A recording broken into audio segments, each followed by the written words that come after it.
We invited State Highway Patrol Officer Trooper Matheny to come to our office to speak on the rules and regulations of commercial vehicle operations. The following is the full presentation. Thank you, Trooper Matheny, for your time. So the first thing we're going to talk about is going to be our working load limit. So whatever we're hauling, we're going to have a working load limit on. It's usually assigned by the manufacturer of that, and what this is kind of referring to is our chains, straps. We use probably both, right? Here, synthetic web straps and chains. Chains and binders. All right, so a working load limit is basically going to be the maximum that we can get for those.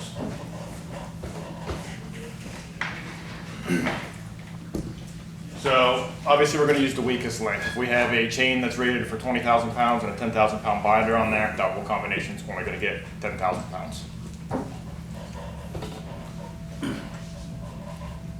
And there's some tables, I think they're in here, but if the chain or synthetic web is not marked by the manufacturer with what the working load limit is, we have charts that we'll use. So a 4-inch strap will get a set amount, a 3/8 chain will get a certain amount, and so on.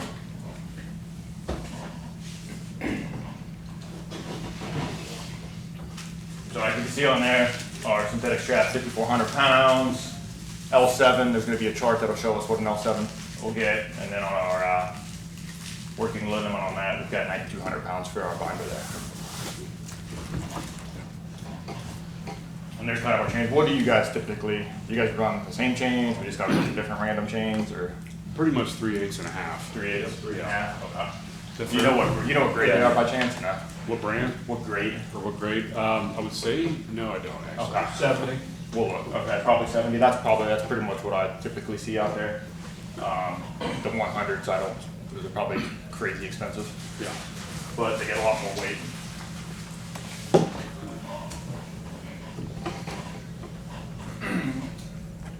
So if it's not marked, like we showed on that last chart, it gets obviously the lowest one. If it's not marked a grade 70, it's a grade 30.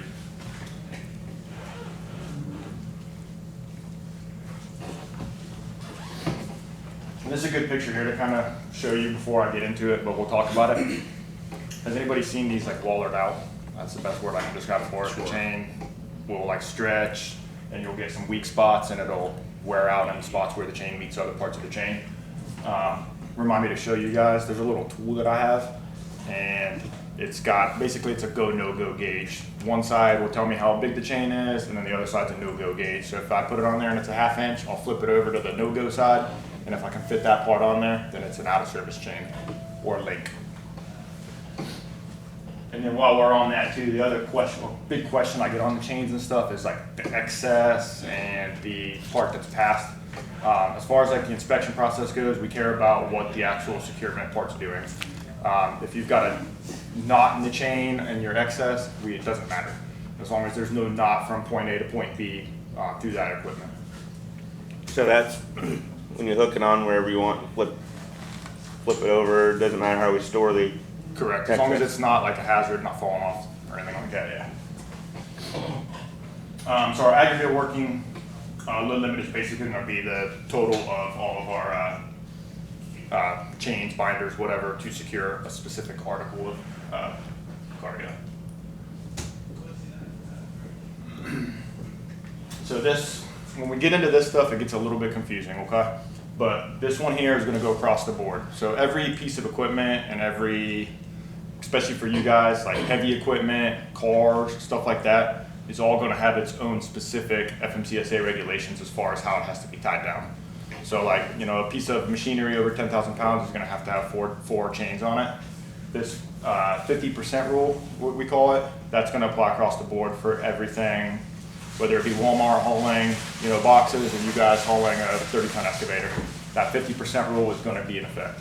And what that essentially is we have to have 50% of all of our cargo securement devices, we have to meet half of that weight of that article of equipment. So 30,000 pound excavator, we're going to need at least 15,000 pounds of tie downs. And that's aggregated together. Correct. So like if you have, for instance, like a heavy load, like an 80,000 pound machine, so adding up all the working load limits, if you had, let's say, 6 different chains and binder combinations on that piece. All 6 of those, yeah. Yeah, or let's make it 8 for easy math. You got 8 chains and binders on there.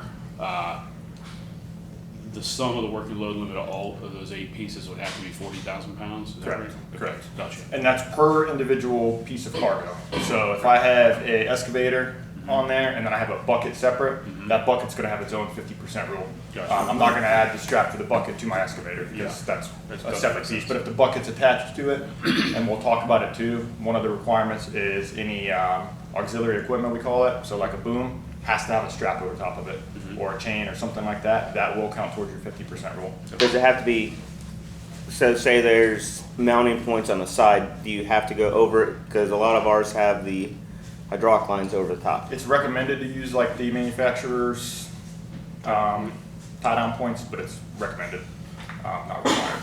Okay. As long as, a lot of guys just hook onto the tracks, and that's perfectly fine. We'll hit on it here in a minute too though. When we talk about these chains and stuff, it's very rare, especially with heavy equipment, that we're gonna get a 100% working load limit. And this is where it gets confusing, okay? So we'll hit on it here in 2 seconds, I think, but if we use a chain and we go from a point on the trailer to a point directly on the equipment, we only get 50% of that working load limit for that combination. So like what he was saying with the 8 chains for an 80,000 pound piece of equipment, if I have a 20,000 pound chain and binder and it goes from trailer to equipment, I'm only gonna get 10,000 pounds towards my working load limit for that. If you go over top of the equipment to the other side of the trailer, that's the only instance that you're gonna get 100% working load limit for any strap, binder, or anything like that. Okay. So generally for our heavy equipment, I'm gonna see 4 chains that are gonna get 50% each, and then I'm gonna see a chain or a synthetic web strap that's going across the auxiliary equipment that'll get 100%. You're still probably gonna be, if you have the 4 chains and they're not horrible chains, you're gonna be well over the 50% generally anyways. Okay. And here's what I was kind of talking about. So a direct tie down is one that goes from the trailer to the cargo itself. That's going to get 1/2 of the working load limit. Does that make sense to everybody? So like our heavy equipment, each one of these combinations is going to get 50%. So So I've got a question on stuff like that. yeah. Say you have one long chain. Okay. If you're only using the ends to go through the equipment, can you use that for both sides, or each side have to have a separate chain? So you're saying I can use one chain? Like, say, is all the way that, could across that be, and get 100%? well, see how they're tied down? Could the stuff on the trailer be just the continuous chain? The problem, you could, and you get 100%, but when we talk about like the heavy equipment specific rules, if the equipment's over 10,000 pounds, which that probably is, that's when it's gonna need 4 chains. 4 separate chains? Because like that's, like I said, like these 50% rules and all this stuff is your blanket, it applies to everybody. When we start getting into like the heavy equipment stuff, you guys have additional rules that are in addition to these. Like these 50%, the 50% rule is everybody always. One of the requirements, so over 10,000 pound piece of equipment, you're gonna need 4 separate chains for it. If it's less than 10,000 pounds, 100% you can run it across there, like a skid steer, run it across, one on the front, one on the back. As long as you're over 50%, you're good to go. I'm just kind of showing the equipment points, you guys know about that stuff. So the other type of direct tie down we have is going to be from a point on the trailer to the cargo and back to the same point on the trailer, to the same side. So it's not going across. I don't see this too often. I don't know if you guys ever do this, but basically if I go from my trailer up to the skid steer and then back to the same side of the trailer, that's also the 50% of that working load limit. And then our indirect tie down is going to be from one side of the trailer through or over the equipment or cargo to the other side of the trailer. This one's going to get 100% of our working load limit. So I got kind of what you're talking about. Is that the same piece of chain? Yeah, like, Yeah, that's one chain. okay. Well, what I was saying was, sometimes we hook in, if we have one chain, hook into here, Okay. put your binder down, throw the chain across the trailer, and then use the other end to hook in the other side with a binder. But it's only one chain, and the bottom will be loose. Let me check on that. Or that's why I said, do we need 4 separate chains, or can you, if one's long enough, can you use it on Yeah, I both get sides? what you're saying. Yep. Let me check on that. Like, if I stack all my books up, they're probably about that high. That's something It's one of those I don't gray s- areas. And I don't see why it'd be a problem because you're still, it's functioning as two separate chains. And you have Vibrate two, functioning as. the biggest thing that we look for is like it has to be adjustable. The other question I get all the time is like, well, can I put my backhoe on there and run it through the hitch on it and then just drive the backhoe forward to tighten the chain? No, you can't. It has to be adjustable. And you guys know from hauling this stuff moves. And that's above a certain weight though. Uh, Say something 7,000 pounds, can you hook a chain onto it, back it up, and then, It still has to be adjustable. You know, the chains, even with the equipment, for the under 10,000, you're just gonna need 2 chains instead of 4, but they still have to be adjustable. Because the whole way that they're looking at it is like if you have a hard braking or a hard accelerating event, it's gonna loosen that chain, and now you have no way to re-secure that without starting over again, basically. you can ask questions too, it's okay. Do you guys run, I know you don't run lumber, but do you guys have equipment that is long? Mm-hmm. Like, do you guys have like Track mats? equipment, stuff like that? Okay. Sometimes we So call I'll hit it. on that, it'll be coming up, but in addition, like I said, we just keep adding onto the 50% rule, but there's also length requirements. You have to have a certain number of tie downs for a certain amount of length, and it's generally like 1 per 10 feet.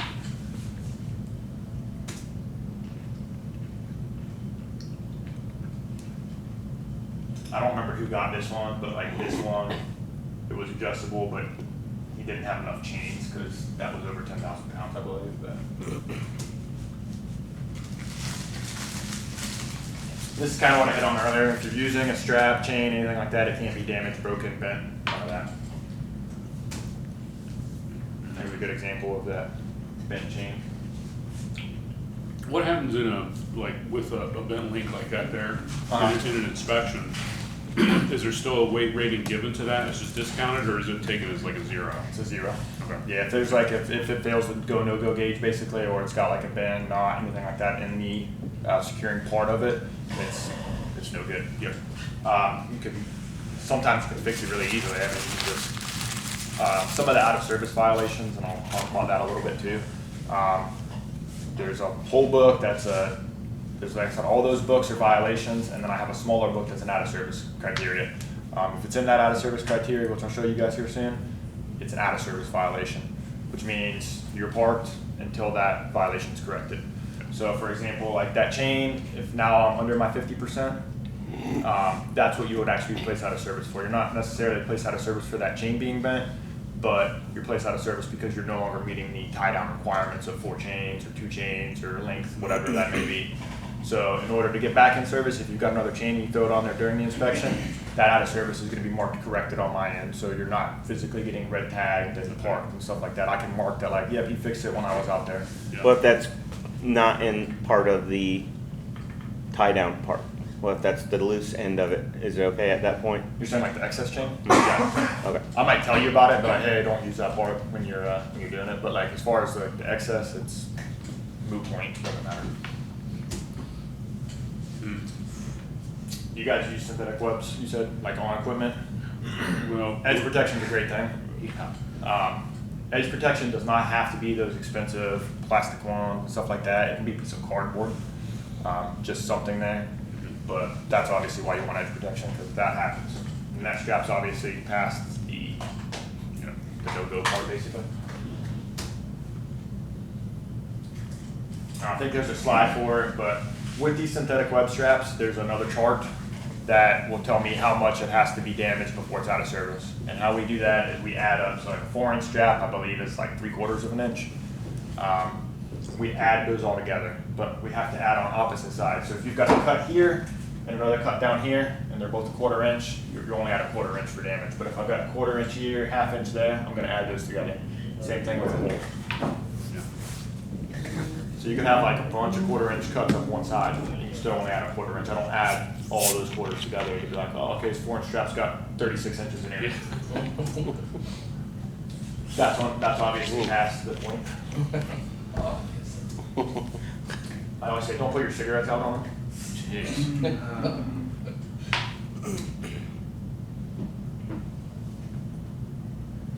Essentially, this is just saying equipment tie-down ports have to be strong enough to hold that. If it's coming from Caterpillar or whoever, I'm assuming that it's strong enough. I don't have like a test that I perform to see if your tie-down point's strong enough. Like I said, they have to be adjustable, no knots. If they're repaired, they have to be to manufacturer specifications. I don't know that I've seen too many repairs on too much of this stuff. It's generally just going to be replaced. And that stuff will apply to everything. Like if you repair anything, it has to be done to manufacturer specifications. The biggest thing that I see with repairs is our glide hand airlines. Guys like to use pipe clamps for those and duct tape. It's not manufacturer specs. I've seen a couple people actually do DOT fixes on those. I think it's more expensive to do that than to just buy a new air hose. Yeah. But I have seen it. Adjustable. Stuff not adjustable. I kind of already told you guys about the edge protection. Like I said, it can be a piece of cardboard. It can be just anything that's keeping that edge from getting sheared. Quick question. Yeah. Edge protection totally makes sense. If you have, like in the picture of the yellow bucket with the torn strap, Okay. if you find that in an inspection before the strap is torn, is that a violation for not having edge protection? Yes. Okay. Yeah. If it's on a sharp edge, and that's Yeah. kind of like, it's kind of dealer's choice, honestly. But Sure. if it looks like it's going to cut, I'm gonna Yeah. call you on it. Yeah. Best example I can give you of that recently is we had a guy on 270 who was hauling glass, Okay. like skyscraper glass. Yeah. And they kind of loaded it at an upward angle, and he had no edge protection, and he took the ramp for 70, and all of his straps sheared at the same time, and Holy that cow. glass is really heavy. Yeah. And it fell off, and it missed another car by like inches, and like that would have probably killed him, because that's thousands of pounds of glass. Like, Did it all shatter everywhere? Oh, it was a mess.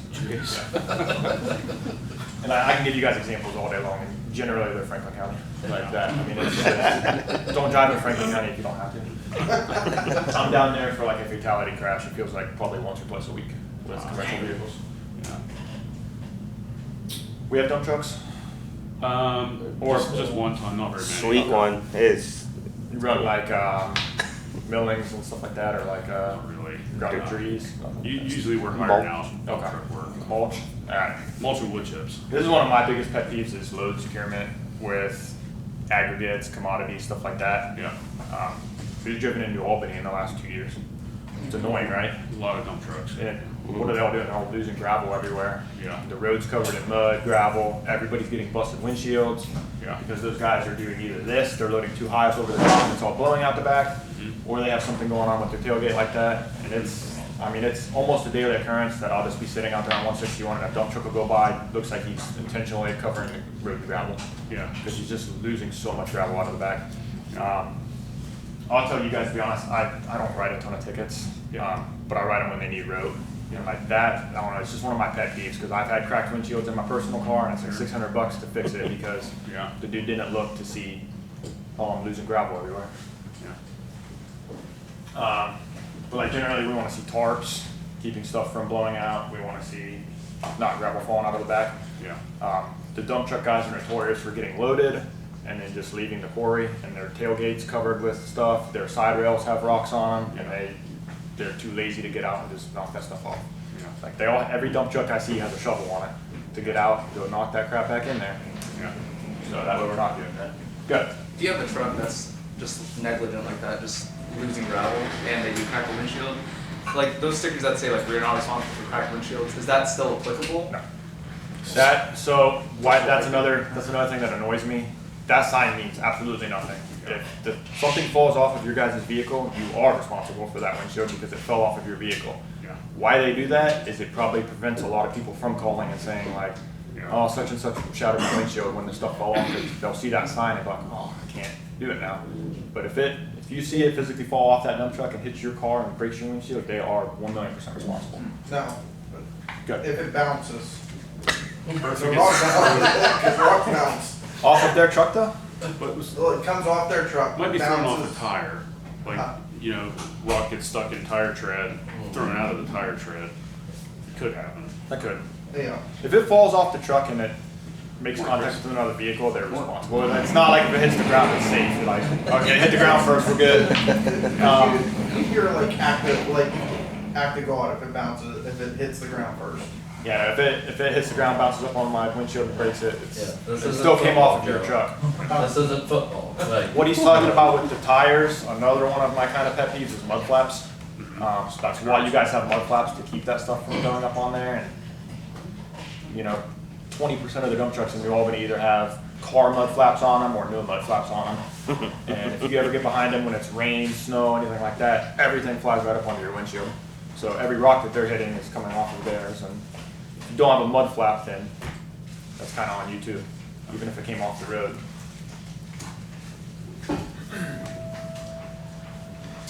This is basically just saying it has to be secured. Commodities and stuff like that. I think there's a good picture. Yeah, that's a good one. That's a nice trend. Obviously not secured, right? Yeah. Obviously not secured. Hey, that's not learning. That's pretty stressful.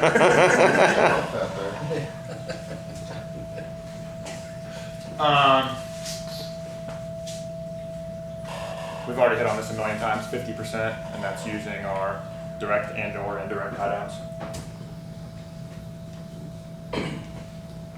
So automobiles, light trucks, and vans are gonna need a minimum of 2 tie downs, 1 to the front, to the back. And that's gonna be using anchor points or specifically designed tie downs over the tires. I think there might be a picture. What those are, if we've all seen a rollback, they have synthetic web ratchet straps, and they actually have like a little net that'll go over the tire and they'll ratchet it down, and that's specifically designed for tire. And like I've said 100 times, it still has to meet that 50% weight rule. So these are now we're gonna be kind of talking about the 10,000 pound more stuff. This is when we're gonna hit our 4 tie downs. This is what you guys are gonna be doing a lot of. Hit on this already too, but any accessory equipment has to be tied down. What I'm talking about is booms, backhoes. If we have a backhoe, we're gonna need 1 in the front and 1 in the back because we have obviously 2 types of hydraulics on there. Anybody know why we do that? Probably because hydraulic pressure can change. And it'll do what? It'll walk. Sure. Have you guys ever had anything walk? It's not common, but I've handled several crashes where hydraulic equipment walks and then you smoke a bridge. Yeah. And I can promise you guys the worst thing that you guys can do out there is hit a bridge. Yeah. And that's another thing I can talk about Franklin County all day. Like that's, we've had 2 in the last week hit bridges. Did everybody see the one on the news, like on 70 where, I think it was last week, smoked a bridge and that bridge is like still shut down. Because he like knocked the bridge, like, I mean, he hit it hard. But like that's gonna get really expensive for your company if you guys are hitting bridges. So try not to do that. so like say a mini excavator and you have multiple buckets with it, like they're small, don't weigh a whole lot, but like do they have to each have their individual tie downs, or like you had 2 buckets together with As long as one it's that, chain over as it? long as it like- hits that 50%, Yeah. we'll treat it as like individual pieces Of the equipment. weight of the buckets too. Of the buckets, yeah, I don't Okay. care about the excavator. The excavator's the mini hose, under Exactly, 10,000 like pounds, that's- that's gonna have 1 to the front, 1 to the back, and Yeah. 1 over the, the one over the arm. Yep. That's gonna get its own But set of it's like rules. the- Each bucket's gonna get their own thing, and then if you throw anything else on there, that also has to be secured. Yeah. Talking like loose chains, that kind of stuff, all has to be secured. Yeah. If we have a lowboy trailer and you've got like a drop box in there and your chains are in there, that's secured as far as we're concerned. Well, it doesn't need a lid. Doesn't have to, it's just, it's not gonna fall off. Yeah. It's important to remember there's a big difference between like the FMCSA regulations I do versus the Ohio Revised Code stuff that I do. On the Ohio Revised Code side, so like any other police officer or any trooper that's not DOT certified, stuff has to actually physically fall off before we can take enforcement on that. So if you have a chain that's sitting on the deck, a non-DOT inspector pretty much has to wait for that to fall off onto the road before they can take enforcement action on that. Whereas if I see it, I can stop you and put you out of service for that. I cannot write you a citation for that until it falls off the road. So same thing with the rocks. Like I'll stop dump trucks all day long with the stuff on the rails and tell them like, listen man, like I'm kind of hooking you up here because I didn't see anything fall off yet, but you might want to fix that real quick before I do follow you and something falls off, you know. I don't want to sit there and follow them, but like when that stuff's on the rails, I know as soon as they hit a bump, that stuff's going everywhere. Yeah. Yeah. So in essence, that goes back to dirt in the tracks. Yeah, undercarriage clean. Yep. Yeah. Yeah, if the stuff's falling off your truck, like, that's one of the big ones I get is like, yeah, it's muddy. Like, stuff coming off the tires on the ground is one thing, but like a completely muddy excavator and you're hitting bumps and that, you know, muddy rocks are falling off and stuff, that's still coming off of your vehicle. Yeah. So like this guy does not have that until the equipment secured. So like, what would happen on this, he'd be placed out of service until he throws a strap over it. As soon as he throws a strap over it, good to go. There's no weight rule or anything for that, it just has to be an adjustable tie down. You can throw a 1-inch strap over that if you want, as long as it's adjustable. But like I said, the bigger the better, because that will count towards your 50% rule. Yeah. What about the quick attach on, say, the front of a Bobcat? Can you just throw a chain over that and that be your securement for Yes. that machine? Yeah. Yeah, as long as it doesn't have to be like a specific tie down for that, like an individual one. As long as that's immobilized to where if you tried to raise that, it won't raise. So if your chain that's on your front is holding that down, that's fine.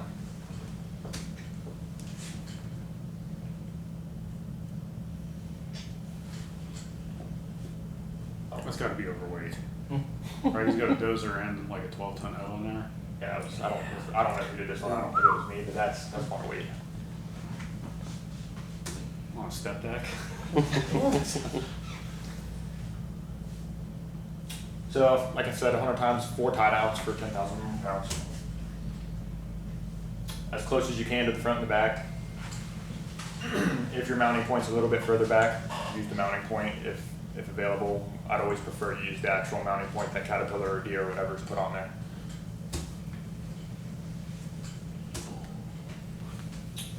Everybody see what's wrong with that one? Doesn't look like Road there's brakes up? anything. There's no 4 chains. The Bluetooth. Yeah. Bluetooth chains.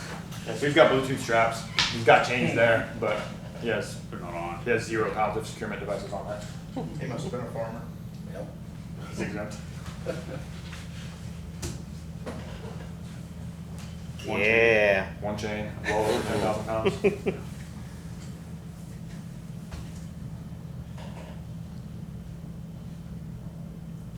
What does you guys know offhand?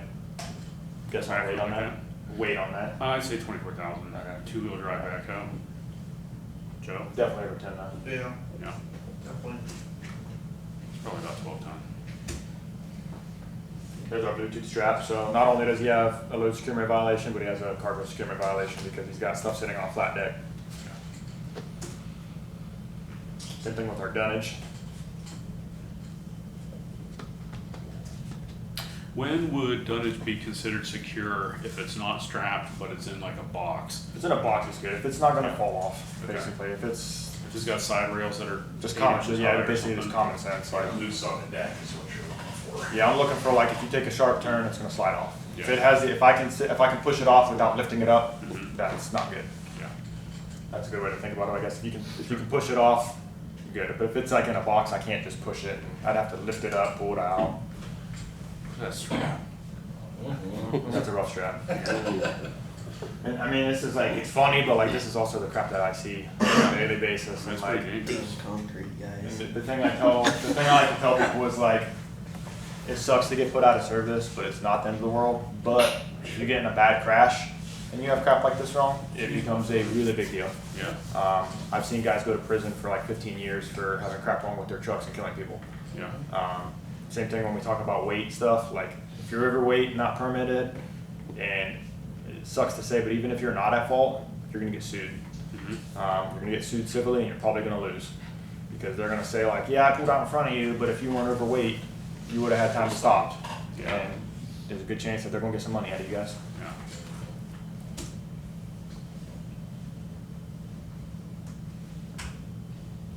I don't know too much because you have no hands.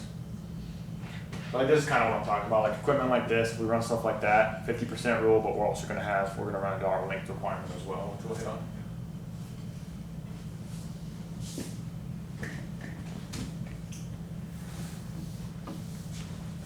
So basically we need one tie down for 5 foot or less.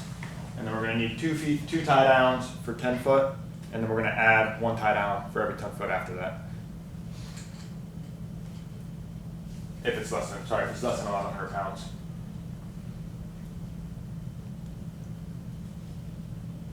That make a little bit of sense? So under 20 feet, you need at least 3 tie downs.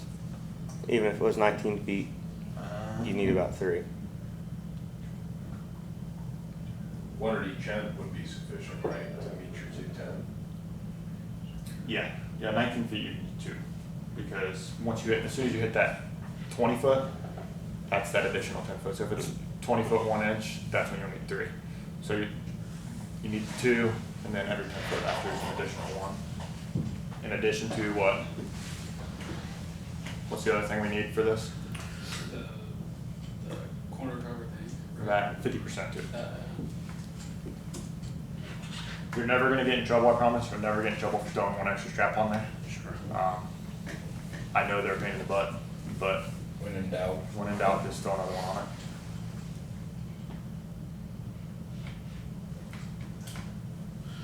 When you get into the definition of like immobilize to prevent movement forward, and you start talking about bulkheads and stuff, like steel coils. Like if you're hauling, it's not that we mess with steel coils. Right. But if you're gonna haul like a steel coil, just for instance, But the blocks, like how are blocks regulated?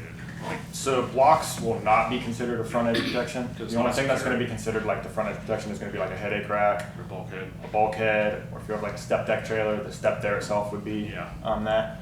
With the steel coils, the blocks that you're talking about are a completely separate regulation, kind of how we have the 10,000 pound equipment that you guys are running. Steel coils have A whole lot of rules. a ton of rules. Yeah. And one of them is roll protection, and that's what that block itself is not a front end protection, it's a roll protection. Okay. The steel coils are tough, crazy. Do you guys have a legal line where you draw the difference between where straps and chains should be used? Not necessarily now. With heavy equipment, it's obviously you can use straps, but you'll never get to 50%. Right. You'd have to cover the whole thing with, because I mean, you're looking at like 4,000 pounds for 4-inch straps, like you'll never get your 50% rule. Equipment does want, chains are a good thing. Has anybody ever hauled coils? Like in past lives? I've seen some pretty funny videos. I've seen some horrible crashes too, like, I Yeah. mean, like they go. But I have hauled like the drum out of a chipper, Okay. which is, you know, sometimes 6,000 to 10,000 pound. Those coils, when they go, and in like, the same shape, you know. I had a crash on 70 a couple months ago, and the guy used like 2 chains for steel coils, and like he was like 10% of the weight, not 50, and it went through his truck. And he got really lucky because it went through like the passenger side. But when those roll, they're not stopping. Like they'll take the engine block out, like they're going, and then they're gonna roll down the road and hit other cars. And I mean they're a nightmare. And then I've seen them like. I've seen them like eye to the sky before too. Like I don't even know how they load those.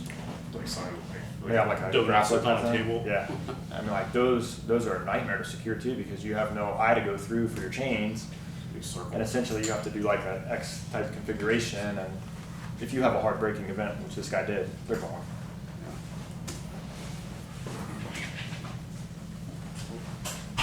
Any questions on that one? Go on like some permit stuff. I do have a question. So Yeah. you said something about basically like adjustable securement. So is there any situation where you can have a chain without a binder on it? Like if you're using 2 tie down points, or does it have to have a binder? It'll have to have some sort of like securement. So doesn't necessarily have to be like the ratchet style binder. I've seen like the other ones where you clip it and then pull it tight. Yep. That's still adjustable. It So can't be a that'd okay. stationary chain. Basically, you can't have just a chain. You have to have some sort of ability to tighten that if you need to tighten it. That's in all cases, not just over 10,000 pounds? That's everything. Yeah, that's every securement. That's not even just equipment. That's like the dude running lumber. Like those synthetic webs have to be adjustable. So basically, any tie down that we use for anything in the commercial industry has to be adjustable in some way. Good enough. This one I just like to show you guys. This is like some good photos of stuff that I found over the years. And it's like, it's obvious real stuff, brand? but it's like, this Holy is cow. like, it's not uncommon to find this stuff. Like honestly, like bullet tires like that, I get probably on a weekly basis. Destroyed hubs like that and stuff, not super often, but That's got some miles on it. yeah. They just want an oil change. Big thing to remember, and I tell people, when you get a DOT violation, there's a big difference between, stuff happens and negligence, okay? Flat tires happen, it's part of chunking. Yes, it's still out of service. If you have a flat tire or an air leak when I stop you for an inspection, I have to place you out of service for that because you have a flat tire. However, stuff happens. You could have hit a nail when I pulled you over and started that air leak. I don't know. And FMCSA doesn't know. That has been like that for a long time. Yeah. And that's going to be weighed way heavier than you getting a flat tire on a 2024 Kenworth. Yeah. And what a lot of guys will do, so this is barely out of service, believe it or not, because as far as FMCSA out of service regulations go, if we have a dual set of tires, both tires have to meet the out of service criteria. If you have good tread on one tire and a NASCAR tire on the other tire, it's a violation, but it's not out of service. So what a lot of them will do is they'll have two tires like that, and they'll just like single those out and put some good tires on the outside and run with it. They're gonna get a violation, but they're not gonna be placed out of service for it.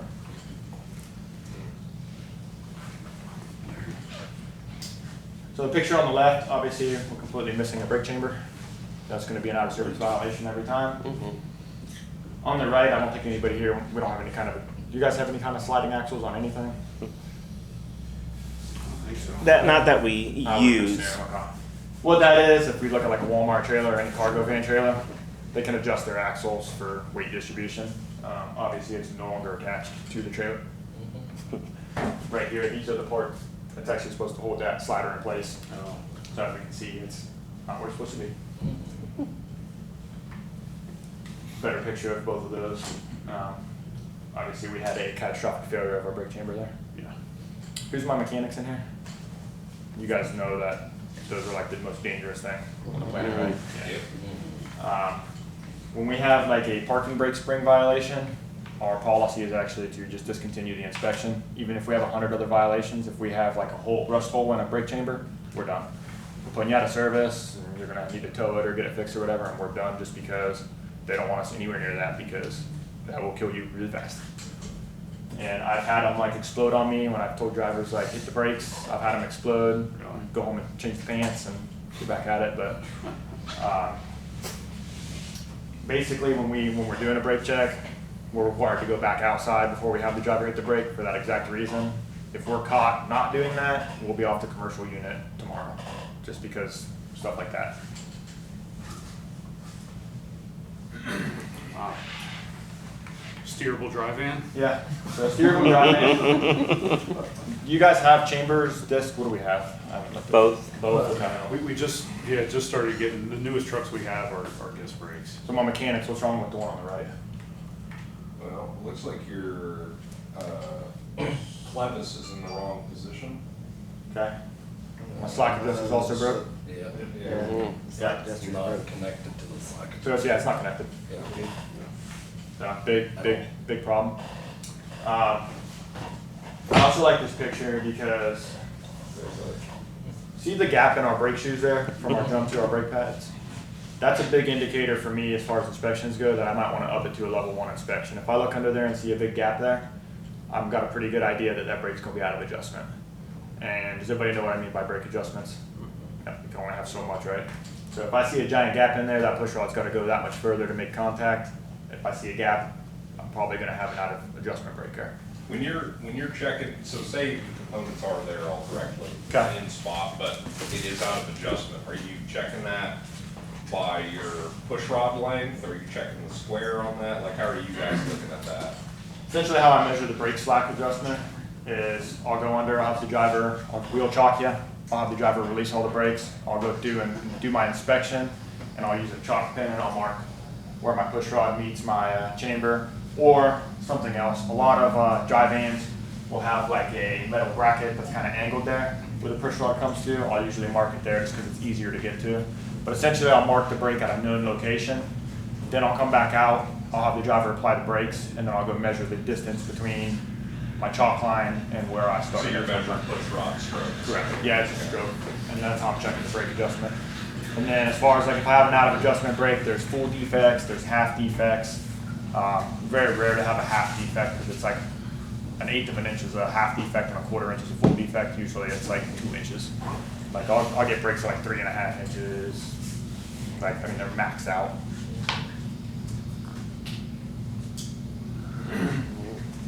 So So on the left, a lot of guys will just drive these trailers with the parking brake supplied, and we'll end up with that. And on the right, kind of what I'm talking about, that parking brake spring is very, very close to letting loose. So like this is one that, Oh, wow, it's like pushing through. I can't even believe, I don't know if that was me or not, but shouldn't have even probably taken a picture of that.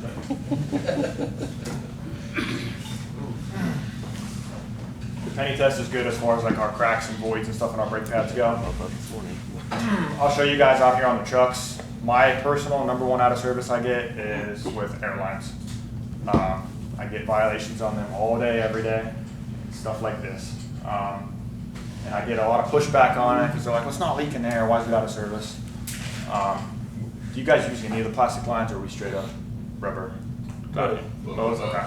Plastic ones are okay. They're, as far as like inspection purposes go, they're either out of service or they're fine. Because usually they just explode, or they have like a kink or something like that in them. Our rubber ones, we have that reinforcement ply. You can't even see in this one, but we've got like this reinforcement ply webbing right here.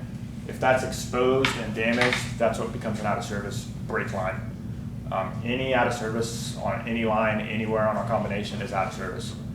So like the rub mark farthest to the left, right beside it, like, This one? yeah, that one, Not out of service. yeah, Violation, that's not out of what service. it is. Yeah. If our ply is exposed and not damaged, it's not out of service. I don't know that I've ever seen one exposed personally, though, that's not frayed. Like, as soon as that's exposed, it's gonna get frayed. So like, there's like basically 5 levels of violations on those, and like I said, 3 is like exposed but not damaged, and then it's like the ply is damaged, and then it's through the ply, which is obviously through the ply. If the crack in the brake shoe doesn't fit a penny, does that pass? I believe it does, yeah. It depends on how long it is too, though. If there's any like obvious like separation of our brake pad from the metal part, then that's completely separate as well, like voids.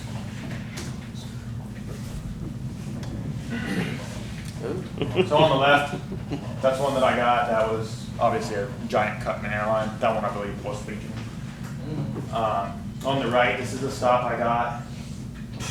And this stop was about a week after we had that really bad bus crash on 70 with 6 people losing their lives due to a trucker. This was about a week later, and I think I probably went off on that guy a little bit, but that was the best brakes he had on the whole combination. 18-wheeler truck, that was his best brakes. Wow. And I'll show you, I think I got some pictures of his worst brakes. So Okay. that's generally what his other brakes were on Is the there right. nothing in there? There's nothing in there. No. He still had like chambers and push rods and all that, but he just has, there's no brakes. Just curious, was that like did he own that driving it, or is he just hooking? I believe he his pulled that tractor same, I just think he as pulled bad? that same drive, his tractor was just as bad. Like he had a missing brake on the tractor. He's good at downshift. Oh, yeah. Crazy. I think he was, I don't remember if he was empty or loaded at the time I stopped him, but yeah, I mean, that was, I think I probably had like 38 out of services on that guy. Was he I wearing mean- flip flops? Might have been. Speak Our English. hubs, hubs break, hubs leak. Sure. Hubs become out of service when they saturate our brake pads. If we have a hub leak and there's still fluid in our hub, we're okay. It's a violation, not out of service. But if once it cakes your brake pads in oil and grease or whatever, like that's when you're gonna get an out of service for that. Do you guys have any of the new style hubs yet? The Hendrix ones? A lot of new trailers I'm seeing, and it really threw me off the first time I saw it because I'm like, there's no oil in that. They're using like it looks like peanut butter. Mm-hmm. And Paul it's- was talking about it. yeah. We don't have any of You'll have your clear hub that Yeah. you'll view, but there won't be any oil in it. And it looks like there's like a streak of peanut butter around in there. And like the first time I saw it, I was like, you don't have anything in there. And it just happened the guy knew a whole lot about them and like showed me, because he's like, apparently they'd had issues with it. And he showed me like the thing from Hendrix. I was like, this is what we're using. It's like a semi something It's lube. some sort of between grease and oil. Yeah, and it's like, it doesn't look like there's hardly anything in there. Like literally looks like. For floating hubs. Mhm. But that's like something I'm seeing that's kind of coming into it. And then like I said, with brakes, air disc seems to be the new hot thing. I think that'll stick around. I know. Did you guys run super singles for a while? No, No. never. Those came and gone pretty much. Like I'm not seeing super singles hardly at all anymore. They're super dangerous. Super singles, when they explode, like, destroy the trailer. Like, if you blow a drive super single, it will shred your trailer. Like, your The air tools. discs have a ton more stopping power. And I've heard, like, from a mechanic's perspective, they're way easier to work on too. Yeah. The other components seem to last a whole lot. Yeah. I've heard nothing but good things about the air disc, and it seems like 90% of my new trucks that I'm getting are running air disc versus. Well, we had a training here thing the other day and on them, and one of the things that got brought up was DOT like legislation on it seemed to be pretty vague. Like it was almost like the same. As far as like what I look for, terminology that the disc or that the drum and shoe brake setup is. So I can tell you from like an inspector's perspective, I love disc brakes because it's less for me to inspect. yeah. There's obviously no push rod to measure, so it's gonna, when you get your inspection back, it's gonna be NA for all your measurements. And what I'm essentially looking at on there is I'm checking the rotors for cracks, rust, stuff like that. If I see if the whole rotor is rusty, that's gonna be an indicator to me that that brake's not working because it shouldn't be rusty, right? Believe it or not, you guys go to scale houses a lot or no? I don't, in my district here in Columbus, we don't have any scale houses. I did go up and work at like the Finley scales last year, and the technology that they have up there is kind of crazy. And one of the things that they have is they actually have cameras in the roadway. And when these trucks are pulling in, they have thermal cameras that look up under the truck, and the computer will ping if there's a bad brake because they want to see heat on those brakes. And as soon as there's one that's not popping hot, it'll red light them automatically and say like, hey, that brake's bad. And it's also checking tire pressures. And that's what blew my mind because like the computer said like, hey, 3 left inside's flat. And then I went out and kicked it and I'm like, it doesn't feel flat. I threw a PSI gauge on it and it was like 20 pounds. So like it's one that honestly, if the computer didn't say like, hey, that tire's flat, I kicked it and I'm like, it feels good to me. That's what I'm kind of talking about when I'm singling one out and using the other one. And this is what I'm talking about with the don't do improper fixes. That's not a good airline fix, okay? Like man. What? Nailed it. Yeah. The best example, and like the worst one I can give you guys is like 4 years ago. There was a semi truck on 270, and it was raining, and he rear-ended another car and killed I think three or four people. I got called out to do the inspection for CPD because generally, if there's a fatality, we're going to go do an inspection, whether the driver's at fault or not. And if you guys get an inspection like post-crash and you're not at fault, don't look at it like a witch hunt. I'm not out there to get you guys, but what it does do is it helps you guys out majorly down the road with civil litigation and stuff like that. Because, like I told you guys, everybody likes to sue everybody. And if somebody rear-ends you guys, they're still going to try to sue you down the road because they're going to be like, ooh, Russell Tree Expert's got some money. Let's try to get some of that. If you guys get a DOT inspection post-crash and everything looks good, that's going to help you guys out a lot because then they can't come in and say like, well, the brake lights weren't working. If you guys have a DOT inspection that says, well, the brake lights were working when the inspector checked it. So like I said, it's not like that, but on the flip side, when you're at fault, it does kind of become like what might have contributed to this crash. And the example on 270 was he had a dry van and he had his emergency and a service airline. And what had happened was somebody had them too loose and they drug down the road and they put a hole in each one of them about that long. What the guy did is he went back there with tape and like another piece of rubber. And he taped up his emergency line and he was like, good to go. Don't need to touch the service brake side. So obviously you have to have the emergency side to move the trailer so you can release the wheels, but he did nothing to the service side and the hole was that big, so he had no brakes and killed 3 people.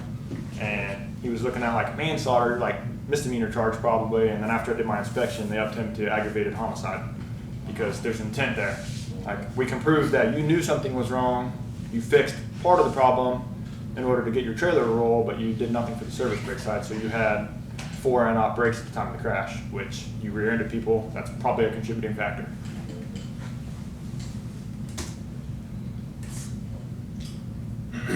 Obviously, we got a bent one over there. That's not going to be functioning properly. And these are one of my favorite things. I see these all the time with vice grips. And what's every driver tell me when I see those? Every driver's like, it just happened, man. I'm just trying to get back to the shop. And every time they say it just happened, I'm just trying to get back to the shop. they're rusted closed. Like, you can't tell me that those have been on there for a while. And this guy told me, oh, it just happened, man. I was trying to get back to the shop. So say it was a brand new vice grip and it looks fresh. It's still wrong. This has to get back to the shop. It's still wrong. Okay. Follow you home, man. Picture on the left, what we're looking at is these bushings. Obviously, it's pretty much missing there. And then on the right, these happen more than you would think. They're hard to find, especially on dirty trucks, but what we're looking at is a crack in the rim. It goes from hole to hole, that becomes an out of service. Or over a certain length. Usually they will go from like lug to lug or lug to the cooling hole, something like that.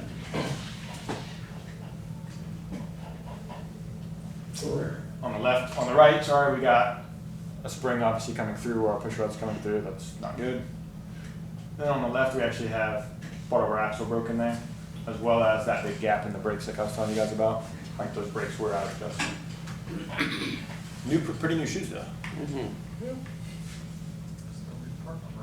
Some improper fixes on the left there on your airlines, and on the right is one of my favorites.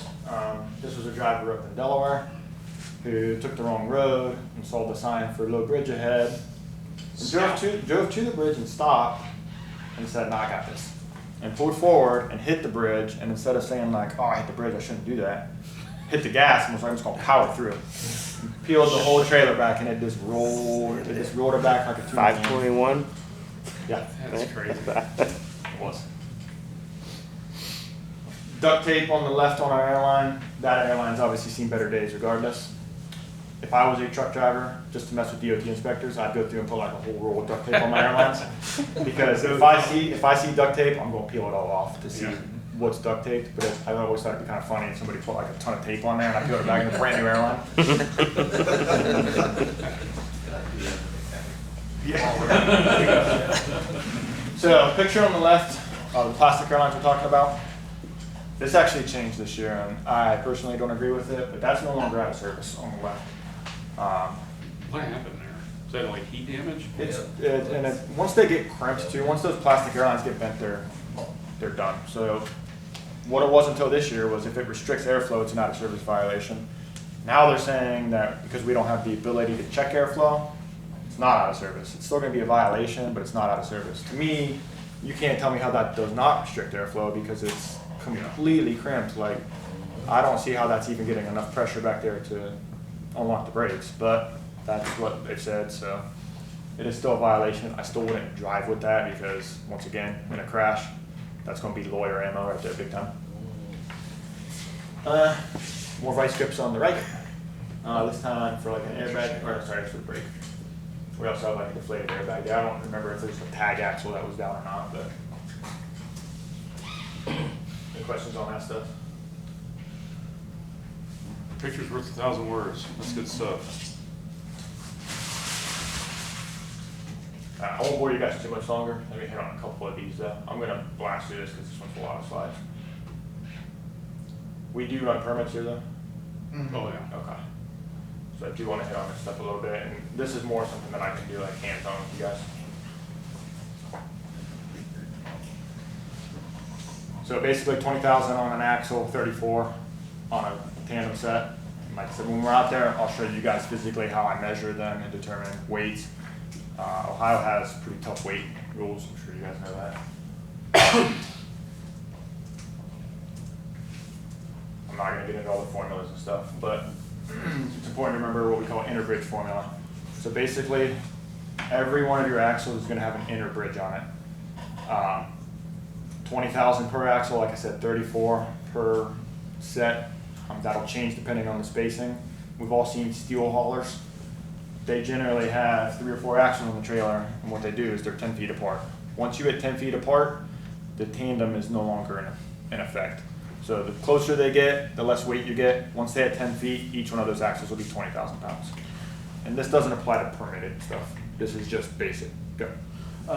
So I was wondering about that. I remember reading language a long time ago when I was trying to understand how to build trucks, that a tandem set was 48 inches, and if you hit 49, that separated it. It'll separate, but it won't get back to the full 20,000. So like if they are like a step deck, if they're like 7 or 8 feet apart or something like that, you're gonna get more than 34, but less than 40. So you gotta be 10 feet apart to get your. Once, yeah, basically once you're at that 10 feet, then they each become an independent 20,000 pound axle. Is there a formula for that? So like Yeah, 34 yeah, is 48 inches? I have it printed out. I'll show you guys. Like that one, I feel like is an easier hands-on one. Sure. That's why I'm trying to blast through this one because this stuff is like this PowerPoint's more intended for us who are going to go enforce the weight stuff, and it's going to just confuse the heck out of you guys, honestly. But everybody knows 80,000 pounds is our max weight if we meet a length requirement. Not many dump trucks out there to get 80,000 pounds. Right. Most of them don't. Most of the trucks in New Albany that I'm stopping are 6-axle dump trucks. Obviously, more length gets you more weight, and more axles get you more weight. A 6-axle dump truck is generally allowed between 69 and 71,000 pounds. Haven't seen too much different on the dump. The guys in New Albany are running 95. Wow.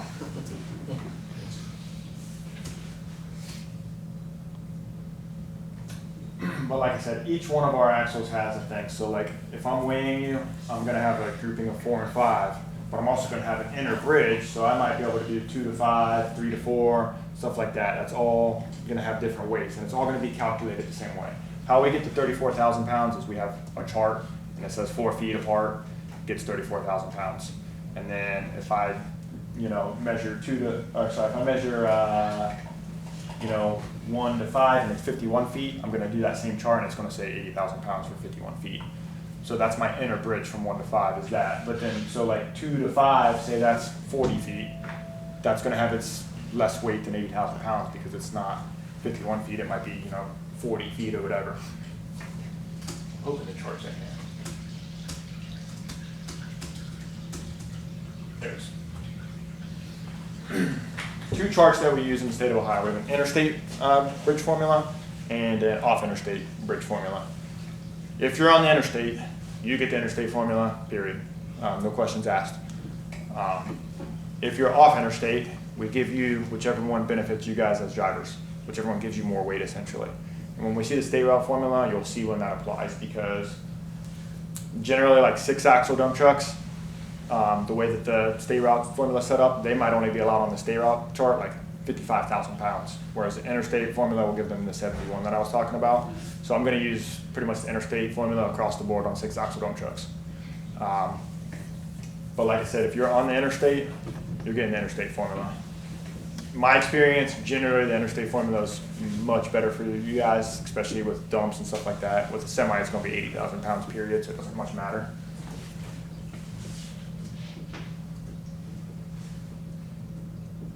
But what that is, so like we see up top, 4 feet, 34,000 pounds, 5 feet, 34,000. This is for the interstate. The state route one will be a little bit different. You can see some different weights. So state route formula, you generally start at 35,000 pounds for a dual set. And so where it says like distance of feet between extremes of 2 or more axles. So if you're, if you've got, let's just say one of these grapple trucks, you're measuring from the front axle. If they got the tag down, is behind the drives. Correct. To that axle. I'm going hub to hub. Yeah. So center of the hub to center of the hub of the longest, whatever's down. If you got that tag axle up, then obviously I'm going to go off of drive. And I'm also going to go off how many axles you have down at the time. Like I get a lot of dump trucks that don't want to put their tags down when they're 80,000 pounds. So you're doing a calculation that should give you ideally less than 80 from your front to rear hub to hub, but you could have an instance where like 1 to another axle like is out of spec or something. Correct. Like that. Correct. Just depending on like how it's loaded. And the biggest thing with that is 20,000 pounds. You're not going to have 20 on your drives. I don't know that I've ever seen 20 on drives. That'd be a lot, but you can. Like everybody that says like, oh, I can only have 12 on my drives. You can have 20. It's an axle, but you're not going to do that. But you can see with like the tag axle. So you guys do have tags on those. You can see why you want to have them down though, because like we'll say it's 27 feet, right? So on 3 axles, on 27, you're only have 56. If you got your tags down, if you have 3 tags, you're going up to 70. So that's that's 15,000 pounds. That's a lot. And those tickets get really expensive. I generally try to write like a cheaper ticket, especially when I talk about the permit stuff. If you have stuff wrong with permits, I have to void your permit. I had a guy the other day, he measured his axle spacing wrong. So his 1 to 2, his drives to his front, or his steer to his front drives was supposed to be like 17 feet and he had it down as like 21 or something like that. So when I see that, that's gonna like pique my interest as far as like his weight distribution goes, because when he filled off of that permit, each one of those axles has weight that it's allowed under the permit. This doesn't apply when we have a permit because we're going off the permit weights, not that because you're telling ODOT that I'm gonna be heavier and they're gonna give you a specific route for that. But what happened with him was he ended up blowing out his specs for his drives. Like he was allowed, 50 or whatever, and he was at way over that. So I had to void his permit. Once we void the permit on the scales, if you're 140,000 pounds and you're permitted for 142,000 pounds, you're back to 80 because you don't have a permit at that point.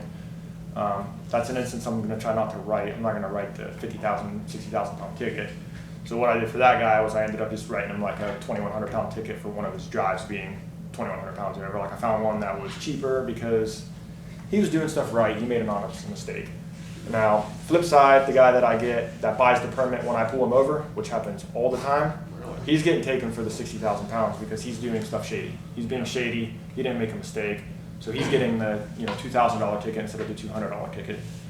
And ODOT permits, if you guys didn't know, put a timestamp on there when you purchase the permit. And what a ton of people do is they'll preload everything and they'll just go. And as soon as they see my blue lights, they'll hit print and buy it. And they'll pay the $150 and buy it. And then I'll go up and see like, oh, you bought this permit 60 seconds ago, man. Because I'll look at that timestamp. So, and then what I'll end up doing is I'll just void it right off because you already got me without a permit. So basically you wasted your $150, I'm gonna void it, you're gonna have to buy another one, and you're getting taken for the higher weight because you're being shady. Especially with like height stuff, because like I said, we're having so many grade strikes right now.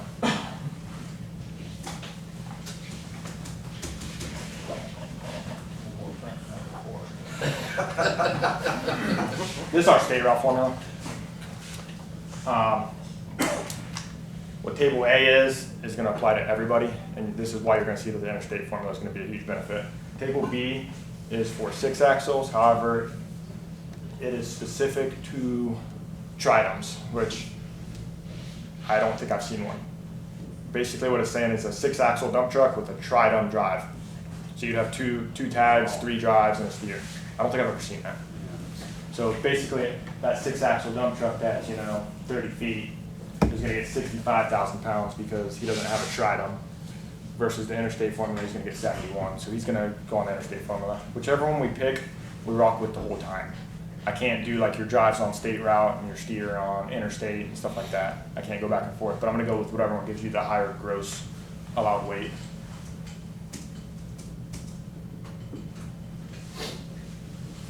I can show you guys how to find all this stuff too. All of these like charts and everything like that are in what's called the Ohio Truck Driver's Guidebook. If you just Google it, it pops right up. That basically goes into it goes into CDL, it goes into weight, it goes into a little bit of everything. But these charts and like this flow chart here and stuff is all in that book. But we'll see, like they make everything trooper proof, dummy proof, same thing. We just use flow charts, so I just go down to flow chart. They're like big boxes, yes or no.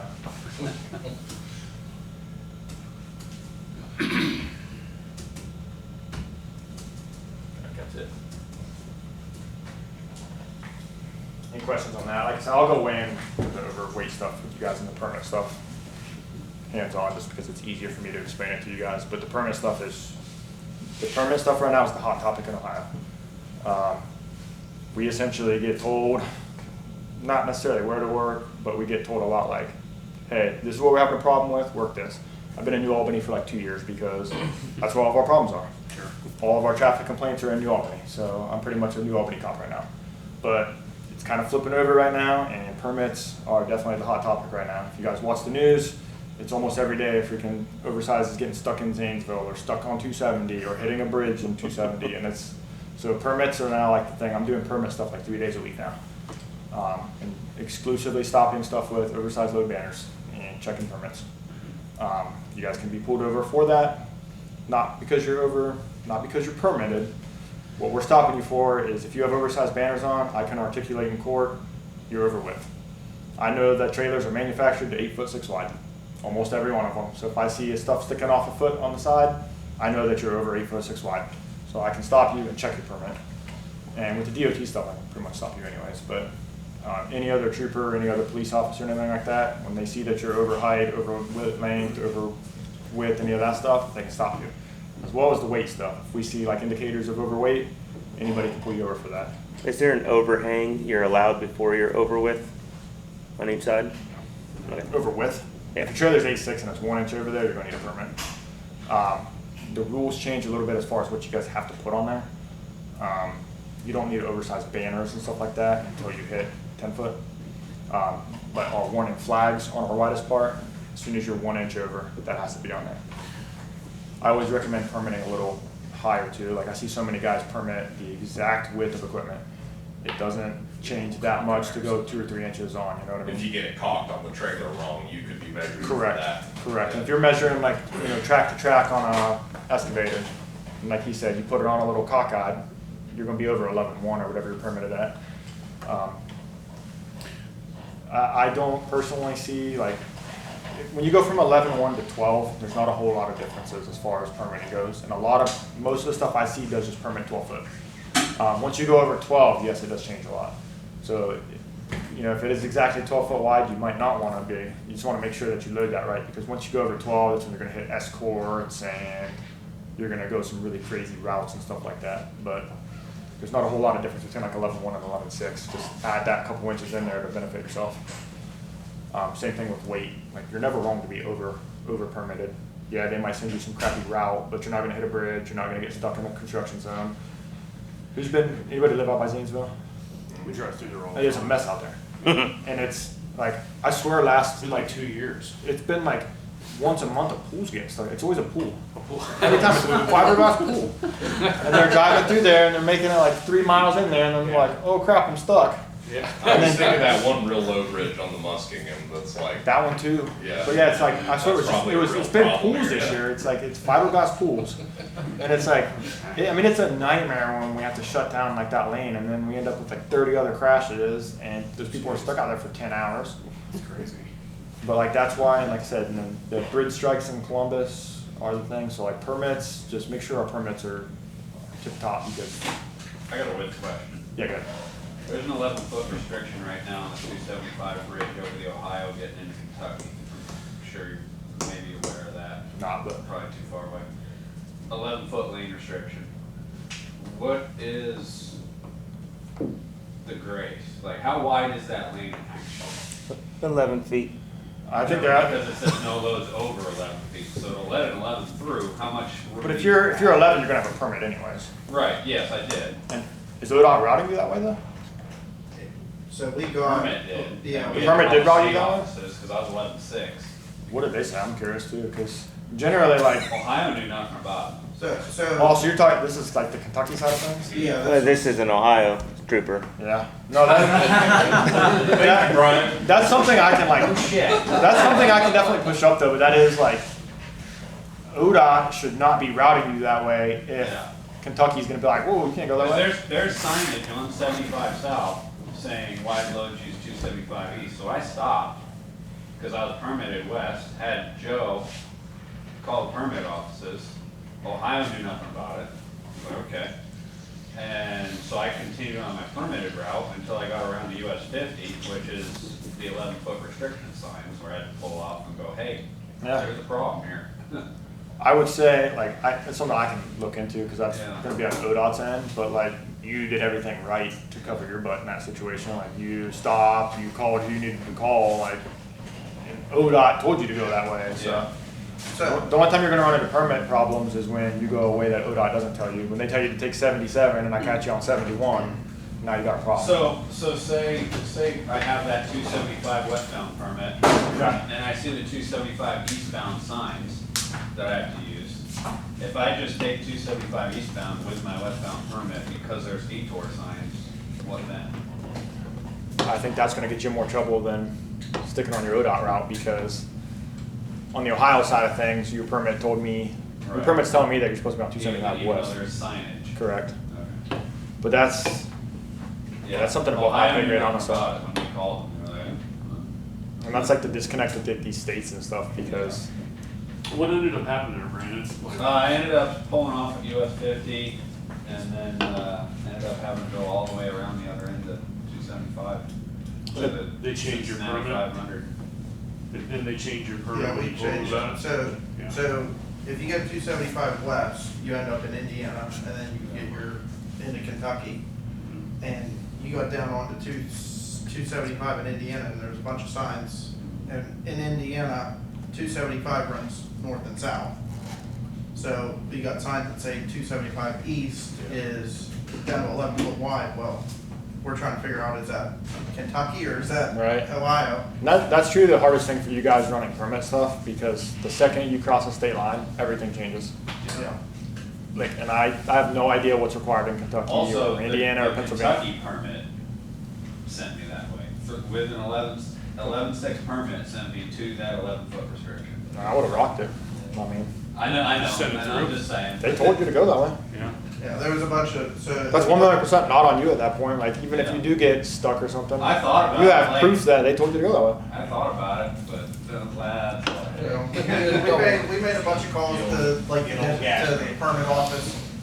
Kentucky is, Like I said, it's hard for you guys because like you might not need escorts in Ohio, and then you cross into Indiana, and Indiana says you have to have escorts, and Yeah. like Ohio says you have to run during daylight hours, and then some states even say like you can't run during daylight hours. Kentucky has rush hour restrictions So does Ohio. on the OS 1A. They're on It is. there. You should read it. You don't work late enough for that anyhow. I thought it was just half hour before sunrise, half hour. No, there's a bunch of counties on there: Franklin County, Delaware County. Really? They have rush hour restrictions. That's what? You're not getting your shit right. Cool, all right, that's good stuff. Can you say that again? You said something about, so basically, if there's thresholds for width, like if we're, I'm just thinking about one piece of equipment, CMI C400s, right? So they're not overweight, they're 2 inches over width, so they're 104 wide, right? Okay. So when you pull a permit for that, which we do, instead of just getting like 100, how wide a Yeah. permit do you get, Joe? what, So if that's C400? underweight, it'll fall under the blanket permit that we have for the year. yeah. I was gonna ask if you guys do you have a blanket permit? Yeah, Okay. we do have a blanket for, which we understand is, from reading it, it's only 80,000 pounds, but you can be 12 wide. Up to 12 wide? With that, yeah. Okay, You still need flags on your widest. Yeah. yeah. Oh, you see, we were talking banners, that's what I wanted to ask. So you said you don't need oversized load banners Under 10 feet. under 10 feet. Let me double check that, but I'm pretty sure it's 10. I know there's a certain. Yeah. That's But it. you still need the flags on the widest part. Yeah, yeah. I got placed out of service once for my oversized load banner letters being not tall enough. The font wasn't right. That was the. All right. Confusion between both of us here. Yeah. You guys aren't running. Are you guys running anything over 12? No. Okay. Then the counties don't apply. It's over 12. Oh, okay. Over 12 feet, it's like there's like 10 counties, and that's from 6:30 to 9 and 4:30 to 6. Okay. And then all of them are pretty much restricted on holidays. Yeah. Cool, it's good discussion.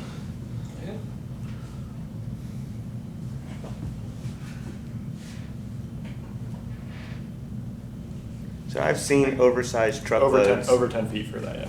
on holidays. How do they get through that? They get lucky. Okay. And you feel bad when you do get them because like you're shutting down for a while. Because it's like I before got one- noon on Friday and afternoon on Monday, isn't it? I got one at like 2 o'clock on the Friday, Labor Day, Yeah. and he's like, "What am I supposed to do?" And I'm like, Take a nap. See you Tuesday morning." Because you can't move till Tuesday. Like, I'm learning a lot of things about you. Permit guy. let me hit on real quick. I said we'll go out there and I'll do stuff, but let me hit on CDL real quick. Important thing on CDL is a lot of times some stuff that people don't think needs CDL needs CDL. Your guys' bucket trucks out there are 26,000 pounds on the nose. does not need a CDL. It's got to be over 26,000 pounds. Like I said, and what we're gonna do to determine our weights is it's either your physical weight if I put you on scales or your sticker weight. So if I have an empty trailer that's got a GVWR sticker of 20,000 pounds on it, I'm going with 20,000 pounds. I know that trailer weighs nowhere near 20,000 pounds empty, but because that sticker's 20,000, it's that. And on the flip side, Hot Shots out here, I was telling people earlier, Hot Shots love to get these trailers from Kaufman and pay a couple $100 extra to get that trailer reclassed. So they'll get an aluminum 3-car hauler trailer that's coming off the line with a 20-something thousand pound GVWR, and Kaufman will slap a new sticker on there and dereg it to 10,000 pounds even for them. And what that does is that not only takes them out of CDL because their truck weighs 16,000 pounds, it also takes that trailer out of the equation because as far as CDL purposes go, we don't care about a trailer if it's less than 10,000 pounds or 10,000 even. So if you've got a 10,000 pound even trailer, I don't even add that to your truck. So as far as these Hot Shots going, if I don't weigh them, they got a 16,000 pound truck, a 10,000 pound trailer, they're 16,000 pounds because I'm not going to add that trailer into the equation. So obviously no CDL needed for 16,000. However, you throw 3 cars on that trailer, especially if we're throwing like electric cars weigh a ton. I've seen a lot of those. Trucks weigh a lot, SUVs. I'll weigh those trailers and they'll be 22,000 pounds. So now, because I put them on scales, now I'm going to go with my scale weight. I'm going to add, 16,000 to 22,000. Now they need a CDL. Now they need logbook. Now they need a ton of stuff. But I'd say it's a dime a dozen that don't have CDLs out there that are running these Hot Shots. I mean, you guys all see the Hot Shots. You guys are out there driving. There's 1,000 of them. So if medium duties with like car hauler trailer. Correct. Correct. It's always like a gooseneck, 3-car hauler, Kaufman aluminum trailer. And if a dually is driving with a gooseneck flatbed with 2 cars, do they need to go through scale houses? If they're commercial, yeah. Okay. But not personal. Now, so personal, the CDL stuff is all commercial, okay? You can have a 100,000 pound RV trailer combo if you want. It's commercial. You guys are a private company. You guys aren't for hire, and the difference between like a private and for hire is I can't pay you guys to move crap for me. I can pay you guys to do work, but you guys are only moving your own equipment. I can't pay you guys to come pick up my bulldozer and transport it to Kentucky for me. That would make you guys for hire. Walmart's another good example. Walmart's private. Walmart only hauls their own products. But you look at like JB Hunt's for hire because I can call JB Hunt as a company or whatever and pay them money to move stuff that belongs to me. But like I said, you guys are in the private thing. So as far as like inspection stuff goes, there's a little bit of differences. When we're in like a CDL required vehicle, you guys are always going to be inspectable. So like your semis, your big truck and trailer combos, those Grapple trucks. yeah, that stuff's all inspectable by us. But like this Chevy out here is not inspectable to me. As far as for hire stuff goes, 10,000 pounds is when I'm going to hit my inspection criteria. There's a lot of trucks out there that I can inspect that don't necessarily need CDL, but they're still federally regulated, interstate, intrastate, stuff like that. What was I going to say on that? The for hire thing's a little unclear because I've had this debate with tax authorities, right? Okay. And so they've classified our fleet, they've segregated our fleet. Like the grapple trucks, like those black trucks out there, more than 50% of their use is doing people telling us to haul stuff. Okay. Like, pick up this debris, haul it to there. Pick up these logs, haul them to there. Mostly those are used for hurricanes, like cleaning up hurricane debris. Okay. So if you go down for Florida, FEMA, you're working for FEMA, you're hauling debris into dumps. So that's for hire because they're telling us to pick it up and taking it somewhere. When you guys are doing stuff for FEMA, however, you're exempt from everything. That's true, yeah. Do they give you like, just from my end, do they give you guys like paperwork or something that says like I'm going to do hurricane cleanup? Because I've never like, I don't have one. I'm not messing with those, but like we do get like every time there's a disaster, we get like 50 emails that are like, hey, North Carolina, don't mess with these trucks. Yeah. Because they're all going down there for disaster relief, and it's like, usually it's like AEP and that kind of stuff, and I'm like, I'm not stopping AEP anyways, I'm just not. Yeah. They have a good fleet. Yeah. So you can't even catch them on the way down. We Yeah, work, they cooking? You can't, what's that? I said I was flying. Not the service They, truck. we've always been told to print off the presidential disaster declaration and just carry that with you. And like you guys, when you're doing that, you don't have to go through scale houses. But it is a good idea to have like that paperwork in case somebody does stop you and they don't know what's going on. And we work for AEP, like AEP is our biggest customer. Okay. We also work for Duke, like we've sent trucks to Florida for Hurricane Milton for Duke and Helene, we're down working for some rural electric. I'm assuming the other states know that stuff too, especially like Florida. Like I'm assuming they know just. We have been stopped on the way home. Okay. After the declaration was lifted. Yeah, so if you're. That's kind of crappy. Yeah, you know, like you're trying to get home and get run to a scale house. Anyway, we try to keep a good fleet as well. And, Your stuff looks fine. It helps. Like I said, you guys have a good safety. You guys have a good safety score. Yeah. I checked you guys' safety score. Yeah, I was closest. I bid low, Bob. I could say Doug said on the way back, he pulled into the scale, he's like, I guess the scale house in Tennessee said, you guys are like the first grapple truck to show up with everything in line, that, you know, from the red restrictions to insurance. So I like to tell especially the drivers why safety scores are important. Is the biggest thing is going to be insurance. You may not care about it, but if your company's paying millions of dollars more than they need to in insurance, that's probably going to hurt you guys in the long run as far as like raises and stuff like that go. A good safety score just saves the company money. It helps you guys out with the liability stuff. It helps you guys out, honestly, with not getting inspected as much. I can see those safety scores, especially at like a scale facility or something like that. It runs that number, and it's a traffic light basically. It's green, yellow, and red.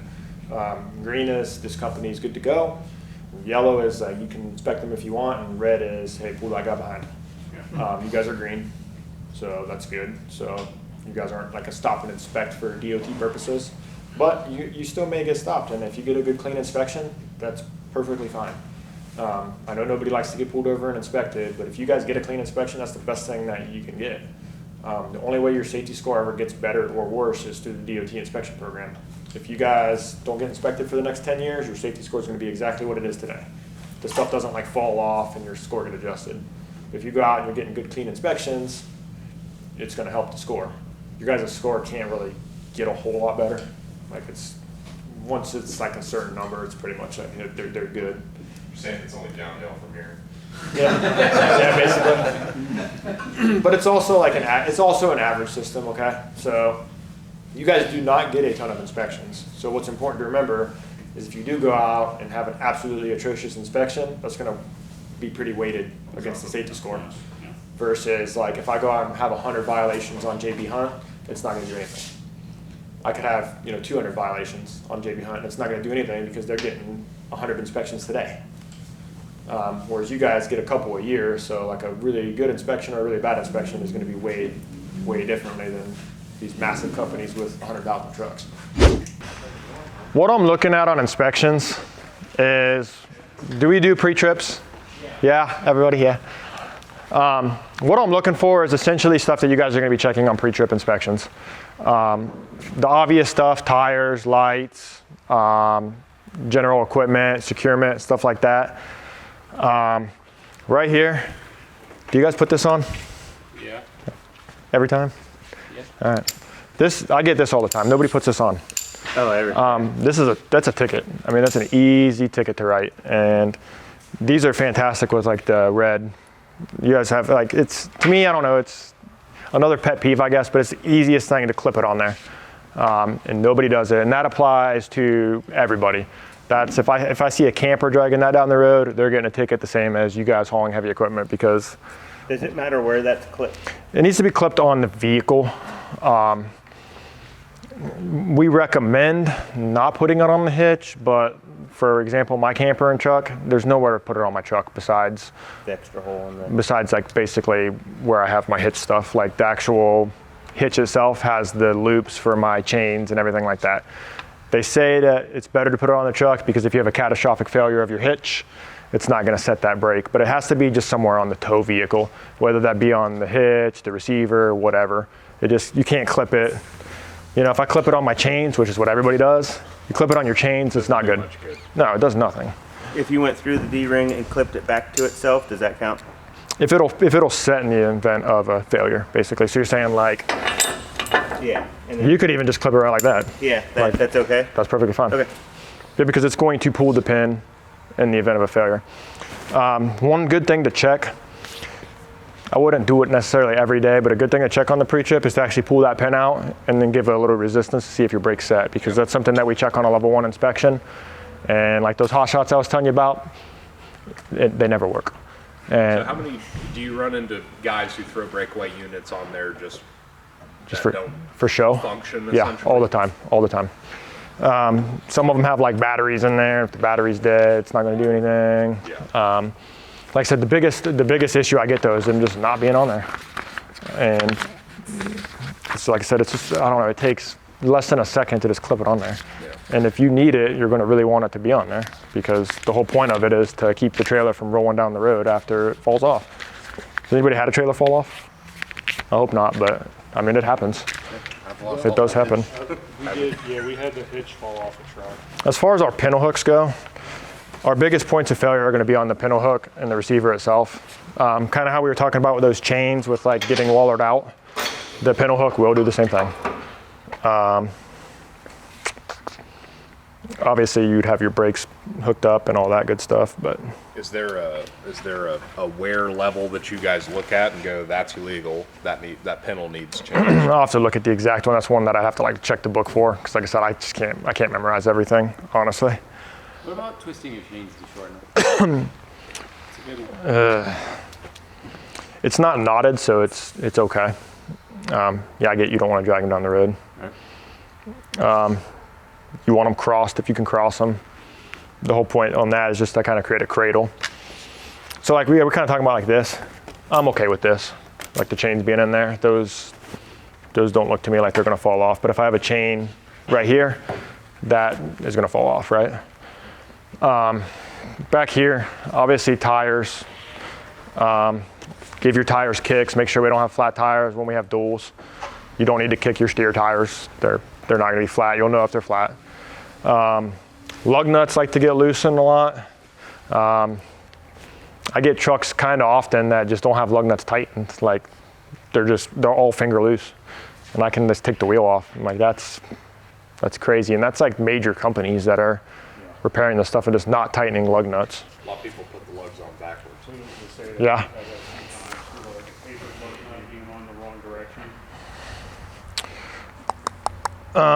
Another recommendation I give, where are you guys securing your chains at on like this? If I'm doing it, I'll just, if I'm doing it wrong, I want to know. There's not necessarily like a right and a wrong. When we start talking like aluminum trailers, this is essentially good for tarps. Steel's a little bit different. But I've seen many trailers where people will put like chains on aluminum trailers on the tarp rail, and they'll take a turn too sharp and the rail just comes off. The whole rail comes off and the load's in the road. So if I was going to secure a piece of equipment, my equipment's over here, I can come through a snake pocket and out. All right, that's perfect. That's perfect, and this is like a reinforced spot. Mm-hmm. So this is made for a chain. That's a lot better than having it like that. On the rub rail. On the rub rail. Especially on the rub rail. Yeah, but. Question. So is this legal then? Because this is mine. So I have a pet peeve. My biggest pet peeve is when people like take their binder and they go outside of the rail. Is that? It's still legal, yeah, but it's not preferred. Yeah, that's always my pet peeve when people do that. It's one that like they make everything black and white, but there's an obvious better and smarter way to do things. Yeah. But what's your question? Sometimes, so depending on like wanting to get a decent angle to my chains, like for instance, if I had a longer piece of equipment that was back here, and if I was going to secure to this point, I'm not gonna have much angle, and I wanna be pulling it, you know, opposite Right. directions. So, could I come down like this, divert around like that to get a better angle? Absolutely, yeah. And once again, this is like a reinforced part of it. Yeah. And as I said, it's not technically wrong to just throw it on the rev rail anyway, but do you guys have aluminum trailers?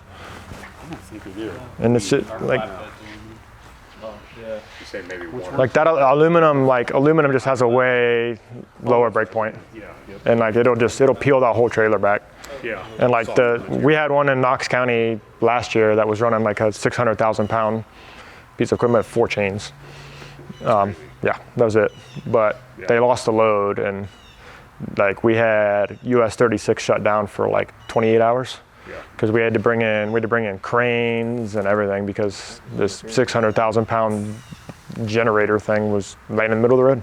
Pretty heavy. But like I said, it just shredded that whole trailer. But like four chains for 600,000 pounds is crazy. That is crazy. So. It's gotta be like a. Any questions on like the panel hook or anything like that? I won't hit too much on that, but for the guys running, like I said, the CDL is going to be your biggest. CDL, breakaway switch, safety chains, and then obviously having our brakes plugged in. If you don't have your brakes plugged in, you're not going to have anything though. So When you guys are testing that breakaway, what's your test protocol for that? we'll pull the pin, And then try to drag the trailer. have you give it a little bit. Like I'm not having you drag the trailer, but at least some resistance. If it's not working and you idle, it'll roll You'll forward. see it right away. It'll roll forward. Now, are you gonna get ticketed? Like this truck is registered for 14,000 pounds. Okay. Doesn't it This need isn't to- a typical combination. Yeah, doesn't it need, if you wanna haul this, doesn't it need to be registered for 33? So the trailer's going to have its own Yeah. sticker. All right. What are we talking? The truck's registered as far as the plate goes? Yeah, the plate. Okay. When we get into like weight stuff, it's not something I hammer people on. But technically, if I have a dump truck, for example, and it's registered for 68,000 pounds, and I weigh him at 86,000 pounds, in addition to being 20,000 pounds overweight, he does have a registration violation as well. Because the whole point of that sticker is him saying, I'm going to tear the road up 68,000 pounds worth throughout this year. And I think it goes in 4,000 pound increments you can do it. Like once you hit like 76, you're better off just doing 80,000 pounds because I think it's the same price from 76 to 80. But yeah, you technically would have a weight registration violation based on the weight, but that is an individual. So the truck, as far as like the inspection program is concerned, is its own unit. So that's unit 1. So I don't care about the trailer is going to have its own. The trailer's registered for 20,000 or whatever. If I weigh the truck individually at 18,000 pounds because you have a bunch of cargo on there, then yeah, I would have that registration violation. But the trailer, like I said, is a completely separate unit. So I'm not going to add the trailer weight to the truck for weight purposes. I'm going to add it to the truck and trailer together for CDL purposes. That makes sense? Yeah. You guys want to hit the truck, the big truck? Yeah, low boy.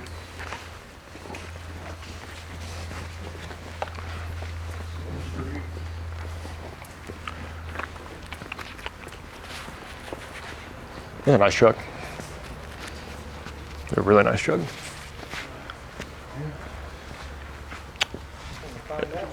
If what's the problem? The fender not having a splash guard. No. A splash guard on the back, but we. You have a mud flap, you're good. Yeah. What he asked was about like defenders. If not, you don't have to have defenders. You have to have mud flaps. Sure. Ohio-wise, you have to have a mud flap on the rearmost tires on anything 3 or more axles. So for example, right now you're hooked up to a trailer. If you don't have a mud flap on there, you're not in violation. If you don't have a mud flap on the trailer on the back, now you can get a ticket for it. Federally, you're required to have the mud flap, and the biggest thing is you're required to have this retroreflective material back here. So if you don't have a mud flap, if you don't have this bracket at all, you're not going to have this retroreflective material on the back, and that's where your violation is going to come in. Do you have that on the trailer end? What's that? The bar with the mud flaps, essentially? Yeah, they would do the same purpose, but the trucks has to have this reflective material for purposes of turning. When you're turning, that reflective material is going to be visible when your trailer is not perfectly aligned. So that's the purpose of that. Like I said, the mud flaps' whole purpose is you're not throwing stuff onto people's windshields. You have a trailer hooked up, you're not going to be throwing stuff on people's windshields because it's not there.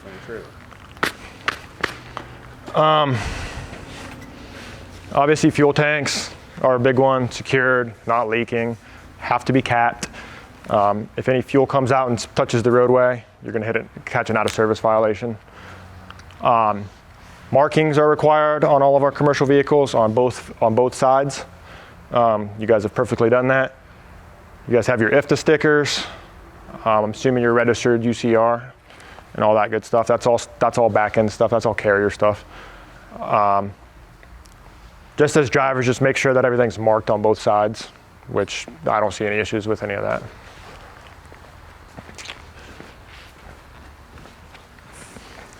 This is what I got put out of service for. It was one of these signs that the legend was not tall enough, like the letters. Oh, really? Yeah. I had a banner in there, so they let me. I placed the banner over and I was allowed to. I don't know that I've ever personally measured one. I mean, if I can see it, yeah, it's good. I will stop for wide load. It has to say oversized load in the state of Ohio, and I get wide load banners all the time. I'll probably stop for that. State or something. Yeah, it's something I don't have to write a ticket for, and I usually don't. I'll just be like, hey man, flip it over. But a lot of times I'll stop guys with wide load banners, and I'll be like, can I get your permit? And they're like, my what? So, and then now we're running into problems. If you ever get a ticket for something like that, it's actually a permit violation ticket. It's a non-moving equipment violation basically. The biggest one that I get as far as permit violations is speed. What's our max speed permitted? 55. 55. I didn't make that rule. I get why it's a pain in the butt, and I see both sides of it. I see that it's very dangerous for you guys to go 55 and everybody's going 80 past you. So I see both sides of it, but if you get a ticket for that, it's not a speeding ticket, it's not a points ticket. If I check you at 70 and I do write the ticket for that, it's a permit violation. It's a non-voidable offense. The only way you're gonna get your permit voided is to be off of weight measurements. And I mean width on that. Just your axle spacing being wrong is not gonna void your permit unless I weigh it and the weights are off, that'll void it. And then being off route. That's the biggest one. If you're off route, that permit's getting voided. And that would apply, well, you don't really have routes on a blanket permit, but don't get your blanket permit voided.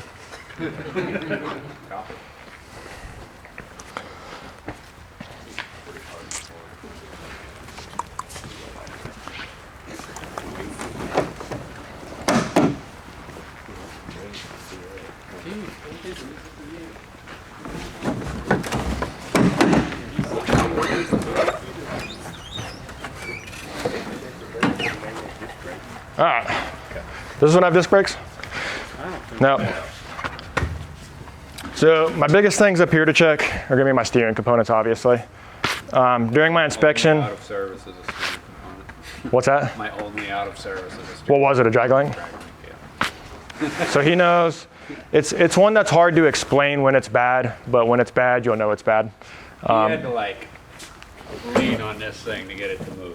So I'll have the driver rock it. If I have any non-rotational movement on any of my steering components, that's when I'm going to hit that out of service. What does that mean, non-rotational? So if you look in here, When the drag link doesn't twist? I want it to twist, but I want it to do it in a ball motion. Right, not an in and out motion. When I have a bad drag link, I might have a video I can show you guys. I think I did take one the other day. I had a really, really, really bad one.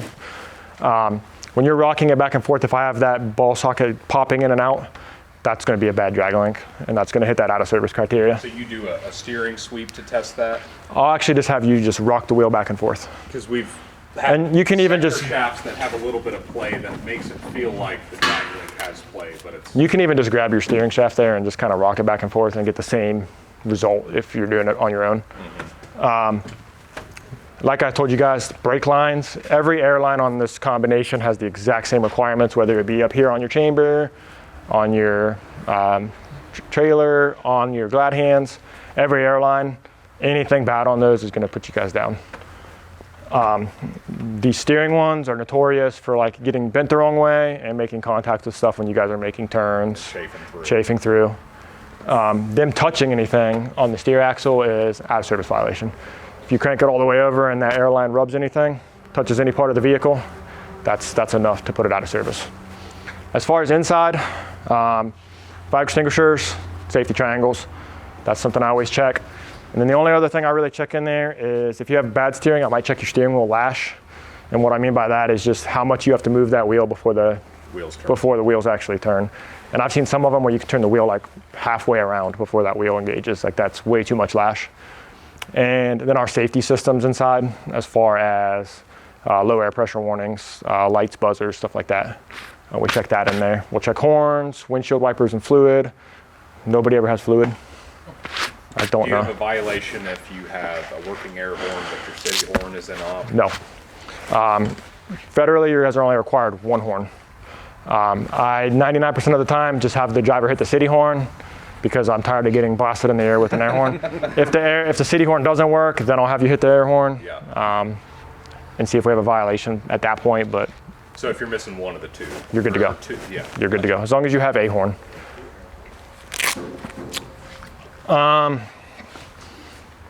Like I said, these are new trucks, so like you guys aren't gonna have the same issues, but exhaust pipes rot out, they get exhaust leaks.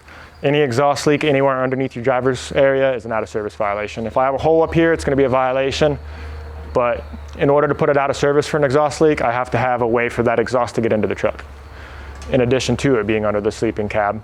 So if it's above the cab, it's not a violation? Correct. Even if it's like under the cab, it's a violation, but not out of service. The only way that I can put you out of service for that is if you have a hole in the floor, basically, which I get a lot too. Like some people cut holes in the floor for things, which I'm sure you've heard.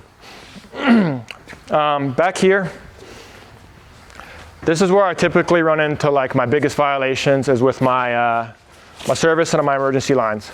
These are fantastic. These wraps that you guys put on there, they're awesome. They do the job.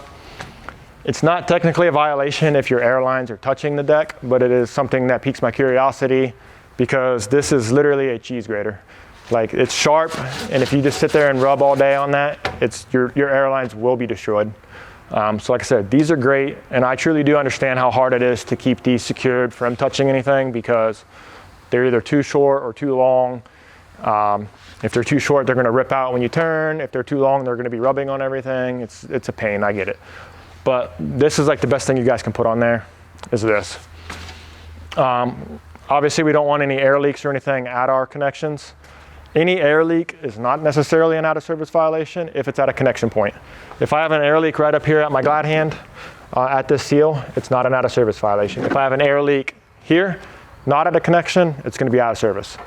So if it's at a connection point, not out of service, not connection point, out of service. What I'll do if I have a ton of air leaks is I'll check your air loss rate in the tractor. And how we'll do that is we'll have you turn the engine on, we'll build you up to about 80 PSI, get your governor cut in, and I'll have you step and hold on the brake. We're gonna have that initial drop in PSI, and then I'm gonna look to see what happens after that. If it maintains or builds, you're not gonna be put out of service, and if it continues to drop, you'll be placed out while you're holding the brake. It takes a massive air leak to fail that test, especially on new trucks. I've had brake lines not connected and the truck still passes the air loss rate test because these new trucks build air at an extremely high rate. So it takes a lot of air leaks or massive air leaks in order to fail that test. Same thing back here on these airlines. I recommend what you guys did here for your pigtail. I would recommend doing the exact same thing for these airlines because these are impossible to keep from touching stuff. And if you guys look at these, you can see where they have like, they're not bad yet, but you can see where they do rub on stuff. And if I look through there, you can kind of see where it's like starting to get into the, to the ply a little bit, right? It's like a chafe sleeve. They make chafe sleeves. Honestly, this wouldn't be a bad idea either if you could just do some of this bigger tubing here. Like I said, once again, not a requirement, but this is a fantastic idea that you did for the pigtail, but I just recommend you guys do it for these airlines as well because, believe it or not, the pigtail is like the one that we don't necessarily care that much about. As long as your lights and stuff are working, we're good to go. If your pigtail's chafed, it is what it is. As long as everything's still connected and functioning, you're good to go. But once this gets chafed, we're gonna run into a problem. Obviously our fifth wheel, we want our fifth wheel secured, attached. Our sliding fifth wheels, we want all these pins engaged. Is this one automatic? You do it from the cab? It's like air slide. Air slide, okay. Always make sure that these pins re-engage. Pretty often I see them not engaged on the sliding fifth wheel. And then obviously we want to be locked. Just common sense stuff. Have you ever, we got a new tractor last year, the truck we're driving around, and it came from the factory with a 3.5-inch diameter kingpin fifth wheel plate. Okay. None of us had ever seen that, and we hooked up to one of these low boys. He's 55 tons. This one right here. Yeah, and it just felt like there was a lot of play in it. I haven't personally seen that, no. We spent like 3 hours trying to figure out why there was all this play. It was a 3.5-inch kingpin fifth wheel instead of a 2-inch. Have you ever seen that before? I have not. And to be honest, I don't necessarily measure the kingpins or anything like that, or during the inspection. The main thing I'm looking at is, like I said, the latching of it and making sure it's not high-hatted. What do you mean by that? A lot of people, they won't check it, and what they'll actually do is they'll couple around the shank and there'll be a gap. So there'll be a gap between the fifth wheel plate on the trailer and the fifth wheel on the truck, and there'll be like a little tiny gap on there, and that's not properly seated. And it'll still lock around it, but it's not proper. So I want like no gap at all between I want my plates in contact with each other, obviously.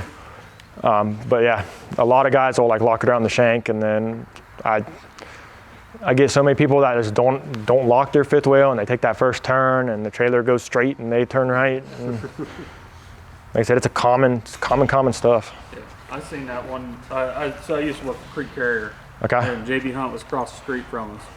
And one of their trucks was parked out in front of our lot. And one guy come through the fuel island, turned out of our lot. Our trailer proceeded into the JB Hunt truck, and he kept going on the road. Didn't even realize he lost his trailer. We were sitting there on break. It was, yeah, check your mirrors. Yeah. Please check your mirrors. It's. Yeah, because I mean it was violent. I mean, the legs and everything. I said I have a CDL. I got a Class A. Like, you got to check your mirrors, and it's like I know I have a million pet peeves, but when I turn my lights and siren on behind people and they drive for 2 miles, I'm like, dude, you got to check your mirrors. Yeah. And like the quickest way to make me angry on an inspection is if I pull you over by like a giant rest area or something, and you go past it. And then you stop on the side of 270 instead of pulling into the big parking lot where I turn my lights on. Like, oh, it's frustrating. I had an inspection one day, 75 northbound scale house, there in Lima-ish. Yeah. Rolled me through, gave me the green, and then came and got me down the road. Really? Just for a regular inspection, no calls or nothing. I would have done it at the scale house. Yeah. It's a lot safer. Well, if you hit license siren, if you're driving and it's a highly traveled highway, narrow shoulder, if you put your four-ways on and run for like 1 or 2 miles, I got no problem with that. Place to cool off, is that okay? Yeah, and you guys, truck drivers know. You guys know I'm DOT, right? Yeah. Like, every truck driver I know knows if they see a Tahoe that doesn't say K9 on it, I'm DOT. Yeah. If you turn your four-ways on and you pull into a giant parking lot, I'm gonna have zero issues with that ever. Yeah.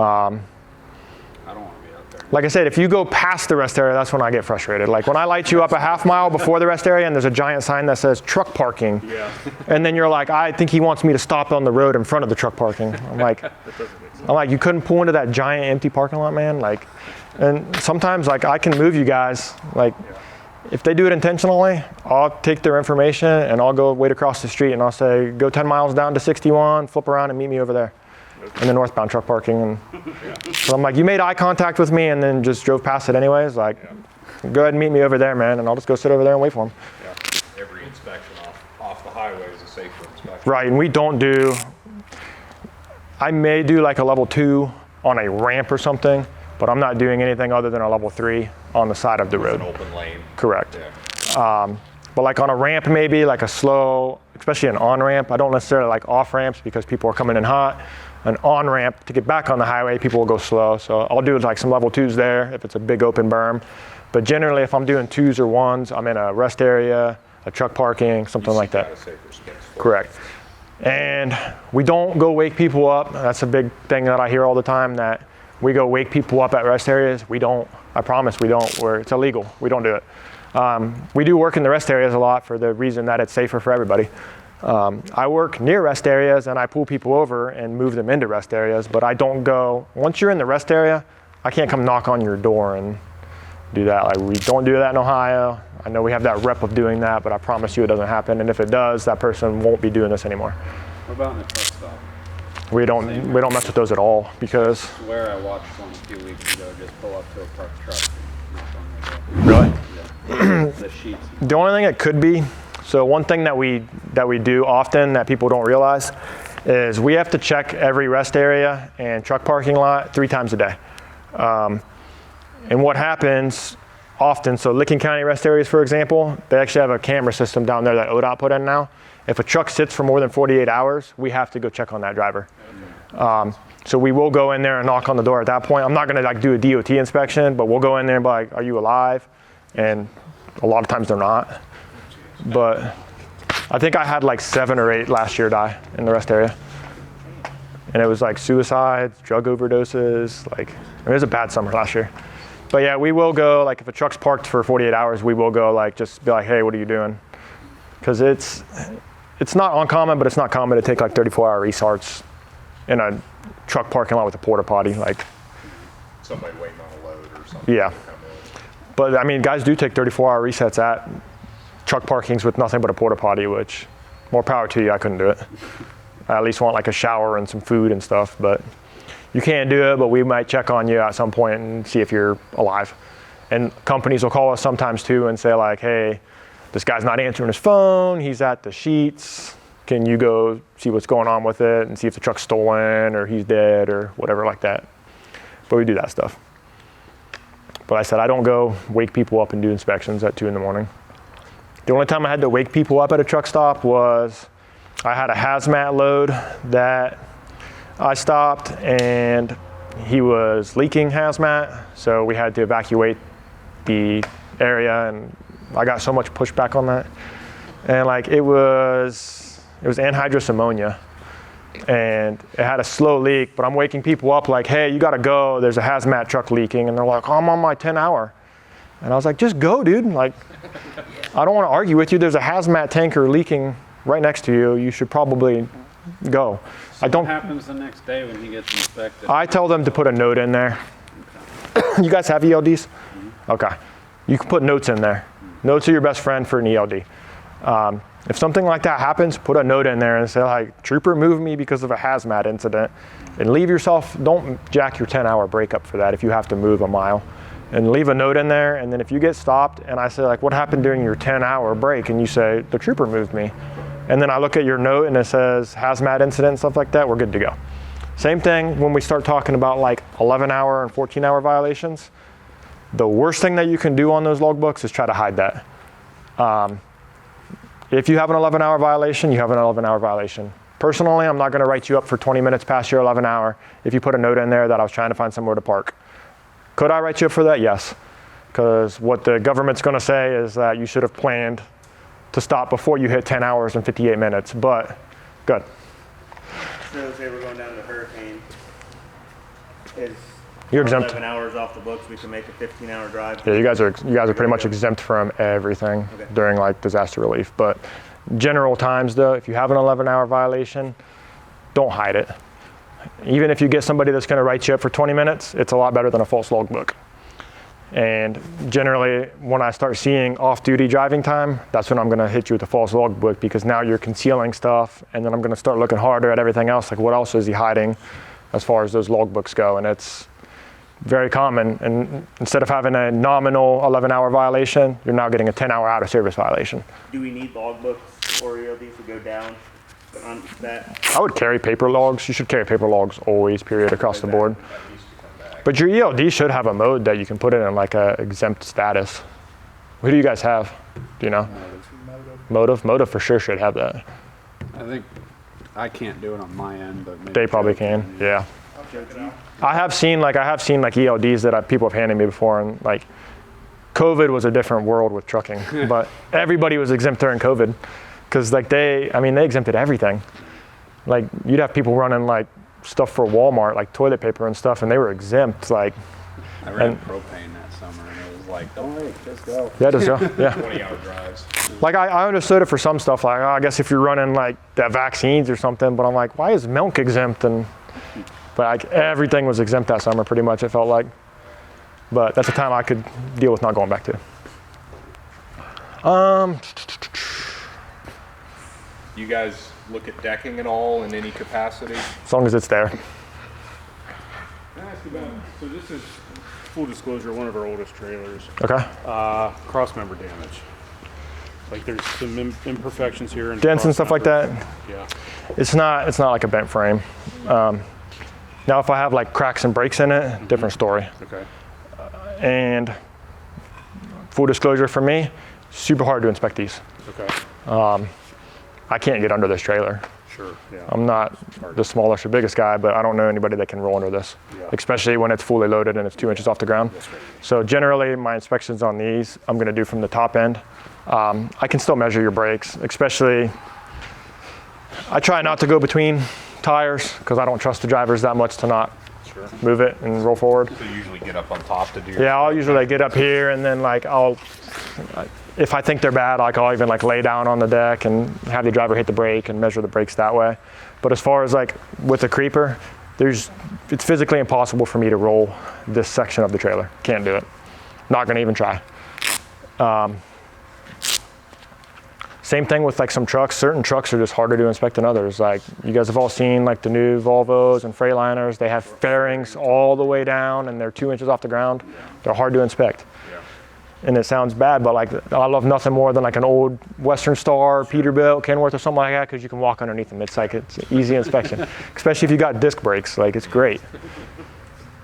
But like I said, some stuff's just harder to check than other stuff. And during a level 1 inspection, I don't necessarily have to measure every brake. I can still do a level 1 on this and I can just put like 4 and 5 were not measured. And then on my notes, I'll just put like couldn't reach them. If I can't check something or measure it, it's just assumed good.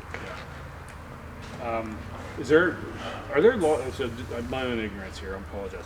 Are there laws on outriggers, like we've taken outriggers off this truck because they're just rusty and they just make rust issues? You talking like the triangle ones that come out and then you put another deck on there? Do you ever require those for any particular load or? No, but discretion? No, but the important thing with those though is if you have those out, you'll probably be over width. Okay. Because I guarantee you if I measure this trailer, it's probably 8.6 on the nose. So if I have outriggers sticking out, I'm gonna actually be, I'm gonna be over width just based on my trailer. Even if it's an empty trailer, I'm gonna need a permit for that. If those outriggers are permanent, but yeah. What Joe's asking though is like, there's not like a specific overhang. There's Well, no yeah, are they even required? No. Yeah, they're not. You're saying like you throw a tracked vehicle on there, Yeah, if we and put, like, do you have to have the outriggers? From just yesterday, actually. We have some big iron here. Yeah, you don't have to have those. I mean, as long as it's still in a trailer. Like there's no actual regulation on the overhang. No. As long as the machine stays on. As long as you got a permit. Yeah. And that's, I mean, it's not going to go anywhere. We had a lot of D-rings break. Do you ever take out a service because of a D-ring being damaged? Is there The only way that I'm going to take that out of service is if that's one of your securement points.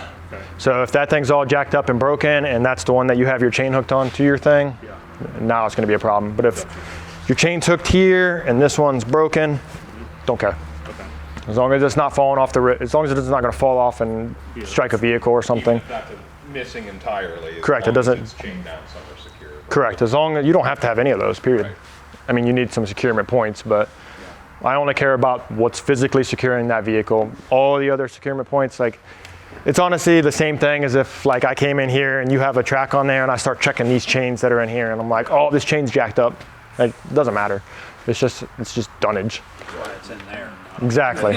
But like, I'm not gonna go through and check your chains that are in your box and be like, this chain's jacked up, dude. That's a violation. I'm not gonna do it. While I'm here on these, when you have tag axles, they're always inspectable, but out of service wise, they're only gonna be if they're in use, if that makes sense. I can still look at them and stuff like that, but if I stop this trailer and you got the axle's broke, the axle's broke, it's not down. It's only gonna be an issue if you're loaded and you're permitted for a 3-axle trailer and you've got 2 axles down. Now your permit's gonna get voided because it's gonna be way wrong. I said you got mud flaps back here. I'll check all the lights back here, ensure all the lights are working. Air tanks are a big failure point as far as leaking goes. I see you have your flags. You put them on all four corners and on the widest parts. Yeah. You put your flags on this right here. Yeah, that's for the oversized banner. Okay. Flag posts are on the ends. It's not wrong to leave the oversized banners up if you so choose, unless they block license plates or lights or anything like that. And you shouldn't block your lights, period, with the oversized banner. Trailers. I know. You have to add these banner holders because they ought to come from the factory, but they don't. There's nowhere to put a banner. And a lot of guys will just put them right over top of the lights, and I'm like, dude, you can't see your brake lights or anything, man. And it's... Are you talking about it's not wrong to leave them up even if you're not oversized? No, as long as they're not blocking anything. If you're going down the road with this empty trailer and you got an oversized load banner, I don't care. I wouldn't recommend leaving it up just because it's going to be additional wear and tear. It's like yesterday. You're going to pick up another one in 10 2 minutes. miles away. Right, you know, leave it up. Yeah. ODOT tape, how bad does that have to get before you're... Pretty much, you're talking like the retroreflective? Conspicuous tape. Pretty much like non-reflective or heavily damaged. Gotcha. I don't see it jacked up too much on these. I don't know if you guys replace it a lot more. The biggest problem I get with it is on our ICC bars. The ICC bars seem to be like a huge wear spot for it, and like the lower bar will just have none on it. I will stop for that on like dry vans because the ICC bar is pretty important part of the equation there. If you got like a chunk of 3 and one of them's stripped down and look like that. Or Yeah, and you're only required like 50% too. Copy. Down. So if you have 100% and 40% is damaged, you'll be okay as long as it's not like a giant chunk of 40. But like obviously we only have it on the spots you can have it. Right. And like you guys have like 100% going down there. So there's like this one, if you're talking like that, that's fine. It's still reflective, I can still see it, it's red and white. They will fade to the point where they just look like sun bleached. Sun bleached, like it'll look like you peeled a sticker off and it's just residue left on there. That's when it's gonna need, that's when I would replace it. But And you said if 40% of the length is... you have to have 50% down the trailer. Which I guess I didn't even see that, so you have like 100 anyways, because you have it up there too. You can't really see it there, but it's there. This is perfectly fine how this is marked as it is. Just got questions? I'll hang out and answer more questions, but I got one. The locking bar on like articulating things. If it's there, does it need to be locked, or can it be changed? that's something I wish I would have brought up in there. So you're saying like excavator's got a locking pin. I know that one probably doesn't, but like a backhoe. A rubber tire wheel loader. Okay, if you have a piece of articulated equipment and it has a locking pin that immobilizes it, that you don't even need the strap for it. Highly recommend just throwing a strap over it anyways, because that's something that I look for and you're probably gonna end up getting inspected. If you go by with a piece of equipment and there's no strap on it, I might stop you anyways and say like, hey, you don't have it strapped, and you say it's got a pin. Yeah, you're good to go, but you're still gonna probably get inspected. So I'd recommend still doing that, but it's not required as long as you have that strap over there. That makes sense? Yep. What else we got? It's Friday, I get it. Are there ever any violations or inspection points on like detached trailers like this on attachments? Have you ever seen anybody like get the attachment all hoovered up or something and What do you mean? Like not have it securely attached to the trailer and starts driving? Just curious. oh, like on our drop deck part there? Yeah, like on the detachable goosenecks. No, I haven't personally. I'm sure it's happened. Yeah. I haven't personally seen it, and there's like, it sounds bad. There's a hierarchy of drivers. Okay, the guys. I mean, you guys know, the guys that are running heavy equipment and doing this stuff generally know what they're doing. So I don't see as many stupid mistakes with heavy haul people as I do with, say, intermodal. Farmers too, yeah. Because they just throw the stuff on there and like they think they're exempt, but you're still required. Like farmers still have to play by size and weight rules. Like you can drive your 14-foot tractor down the road all day, but as soon as you throw it on a tractor, you got a pool permit. Farmer or not, size and weight and load securement is pretty much everybody. If stuff's falling off your truck, it doesn't matter if you're personal, for hire, private, doesn't matter. But I don't see a whole lot of people not hooking that up right. Like if you go down to like intermodal land and look at the intermodal trailers, like those are hooked up wrong a lot. They're not locked, they fall off the trailers. It's also quick though, like they're going in there, they're loading it off a train in 10 minutes and they're going 20 miles away and they're gonna do that 20 times. And a lot of them don't check the pins to see if the pins are engaged, and they take that first turn and the trailer falls, or the box falls off, and that's a super common thing. But I would imagine if you hook that up wrong, you're probably gonna find out about it before you even make it to the road where I'm gonna see you. If it's wrong, right. You're not gonna get the big thing. That's what I'm saying. Like, it's not gonna go in if it's wrong. As soon as you start to drive, you're gonna know it's a problem, and you're not even gonna make it on Worthington Road, so you're not gonna even deal with me because it's gonna happen on your parking lot. You're gonna deal with us. Yeah, you're gonna get made fun of. Yeah, I didn't hear that one. What? All of us will be out there to make fun of you. Yeah, that's fine. Shame. I know how to laugh at myself. We know how to laugh at you too. Like I said, this truck looks perfectly fine. Tires, like I said, perception's reality out there too. Like,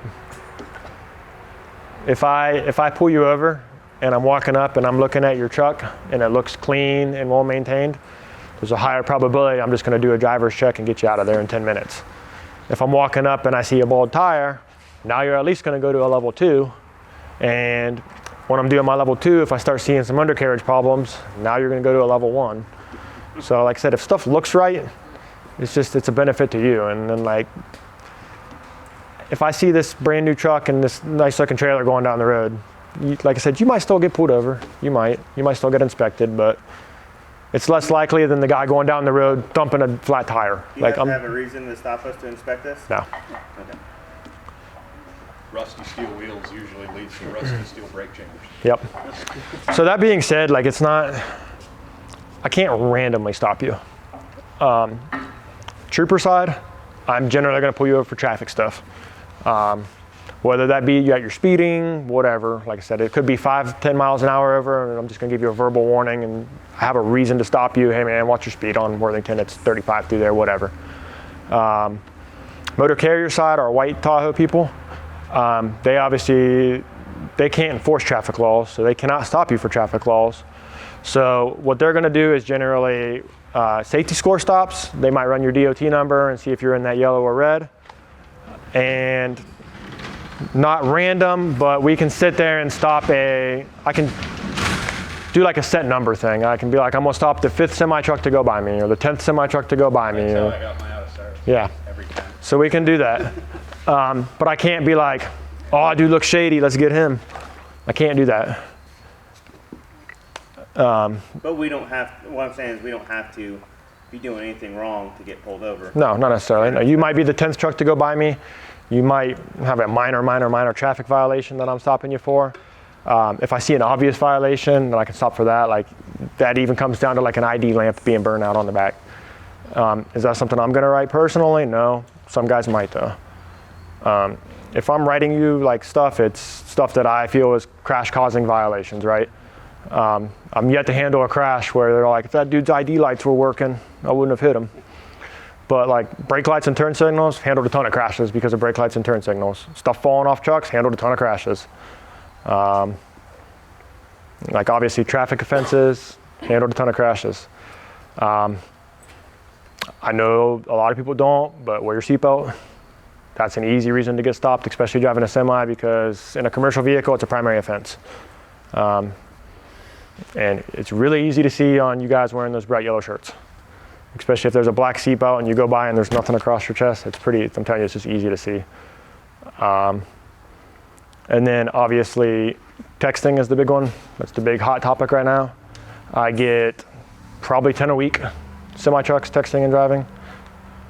And it's easier than you would think to find. I mean, you guys see it on cars all day. You probably see it on other trucks all day too. I'll just drive up and down 70 and drive up next to semis and just look up, and then I'll see them playing on their phone, and I'll just drive next to them until they make eye contact with me. And like the one I had yesterday was 2 miles. And I drove next to him for 2 miles and watched him send like multiple text messages, because he was like angling it just right for me to see. And I could see the bubbles on the text, and then I pulled him over and he's like, I wasn't texting. And I was like, I saw the text bubbles, man. And so like, that'll be an easy one in court for me, because he's 2 miles, he's weaving, I can see him sending text messages, but commercial wise, you guys can't even hold the phone in your hands. Just me seeing a cell phone in your hands is enough to write a DOT violation on that.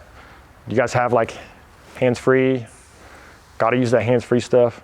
I have a question about that. Yeah. So, is there any rules on having like hands-free that are like both ears covered, like noise-canceling headphones? I think you're supposed to have one open. Yeah, it's like one I'll have to double check, because you need to be able to hear like sirens and that kind of stuff. But most of them do have like the one big cup. So one ear is supposed to be available. Yeah. And like I said, just don't have the cell phone in your hand.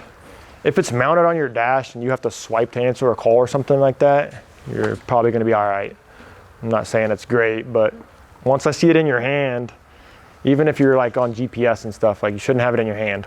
And then what kind of sucks for you guys is you guys have the federal regulations and the state regulations. And with the new texting and driving law, if you don't fall in the federal regs, you're going to fall into the state regs, because federal regs, believe it or not, like you can have like the cell phone, you can't have the cell phone up to your ear, right? State-wise, you can do that. Federal-wise, you can't do that. State-wise, you can't hold the phone on speakerphone. Federal, they're getting kind of, there's interpretations of it. It says don't have the cell phone in your hand, but I've seen some federal like courts say like, well, he wasn't entering anything in there, so he's good to go. But like I said, then you're just going to be on the state side. As soon as it's in your hand and you're touching it, you're done on the state side. And like I was telling some people in there, we had that guy kill 6 people on 70. Didn't prove that he was texting, but he was doing something for 9 seconds. Like he had 9 seconds to stop, and he didn't touch the brakes. Like he hit that car at like 73 miles an hour, and had 0 brake input through that whole crash event. So, I mean, you tell me what he was doing. Like, I don't know. 9 seconds is a pretty long time to not look up. And generally what we see on that is when you're texting, you're looking up, but you're looking short. Everybody's probably done it. Like when you're texting, you look right over your hood, right? And you're not looking out there 8 to 10 seconds. You're looking 1 second out, and you're glancing up, you're glancing up, you're glancing up, and then you're glancing up and you're hitting a car. So is that what happened? I don't know, but probably a pretty good probability of something was distracting for 9 seconds. So. When you guys are investigating like something that was in an incident and you're doing your physical inspection on that chassis, you guys also pull digital data from that engine if you can to get some kind of... So you're talking like on a serious crash or something like that? Yeah, something like so generally like a severe injury or fatality crash involving a truck, I'm gonna do like the inspection portion of things. And usually like our crash recon team is gonna pull that kind of data. There's a lot involved in doing that, and they do it a lot. So like in order to pull your engine data, I'm either gonna have to have you say like, yeah, that's cool, or I'll have to go get a search warrant for that. I got you. So usually like our crash recon guys will handle all like the data transfers and all that, and they'll pull ECMs. Like that crash I was talking about, for example, they pulled everything. Yeah. I mean, they had like airbag deployment data, they had how much braking was applied. Which was, yeah, like I said, on the truck, it was none. Yeah. So like they're able to see all that stuff, and they're able to see like what your inputs are at the time of the crash. Like you're 20% on the gas pedal, 40% on the brakes. Like your cars are tattletales, I'm telling you. But they tell you a lot of info on that. But they'll get speeds. Like our crash recon sergeant for that crash, he got the semi speed like 7 different ways.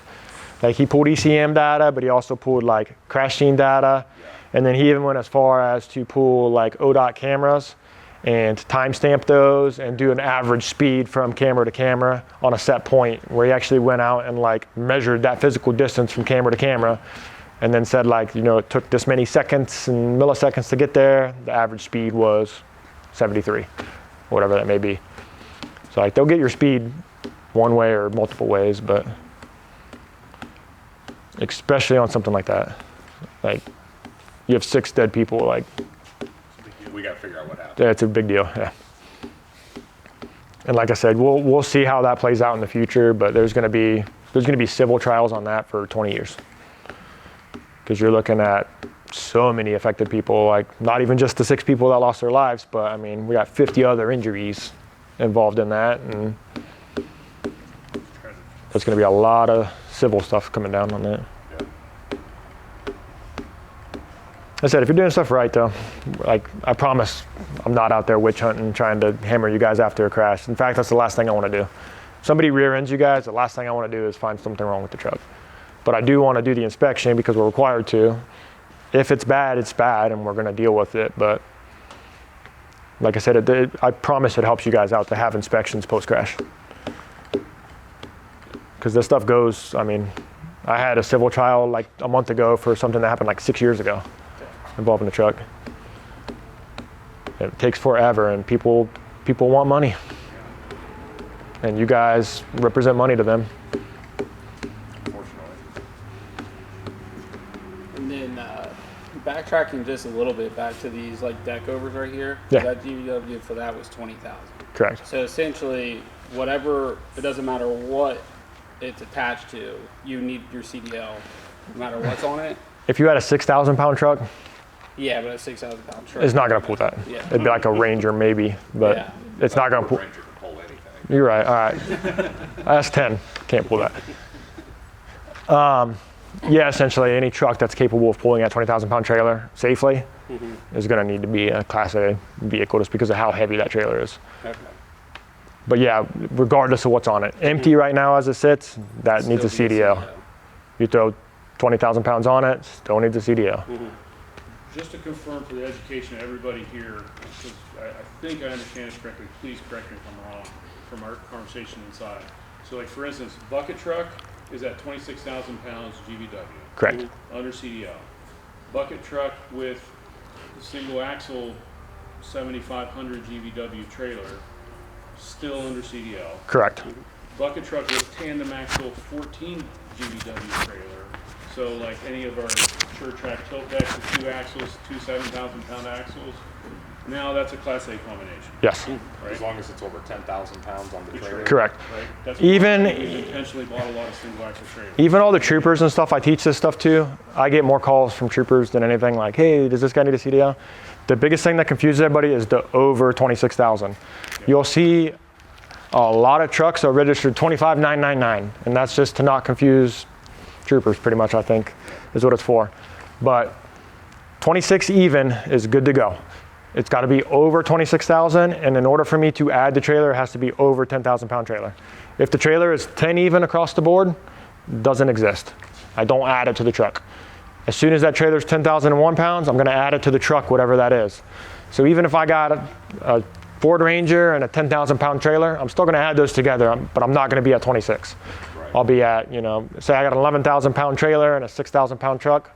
I'm 17, I don't need a CDL. But I am still going to make that addition and add that trailer to that truck. Does it go like, if the trailer, say you got a 10,000 pound trailer on a 26,000 pound truck, it doesn't go into effect. But what about if it's loaded with something? If it's over 10 and I weigh it. I have to physically weigh it in order to do that. So yeah, you got that bucket truck 26 and we got a 10,000 pound trailer and you throw a giant excavator on it, it's going to be over. All right. Even if I throw a 10,000 pound excavator on it, it's going to be over 10,000 pounds because that equipment weighs 10.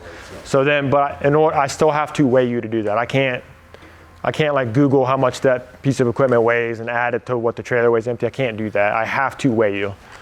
So you have to be placed on scales, portable or platform, in order to get placed out of that CDL category.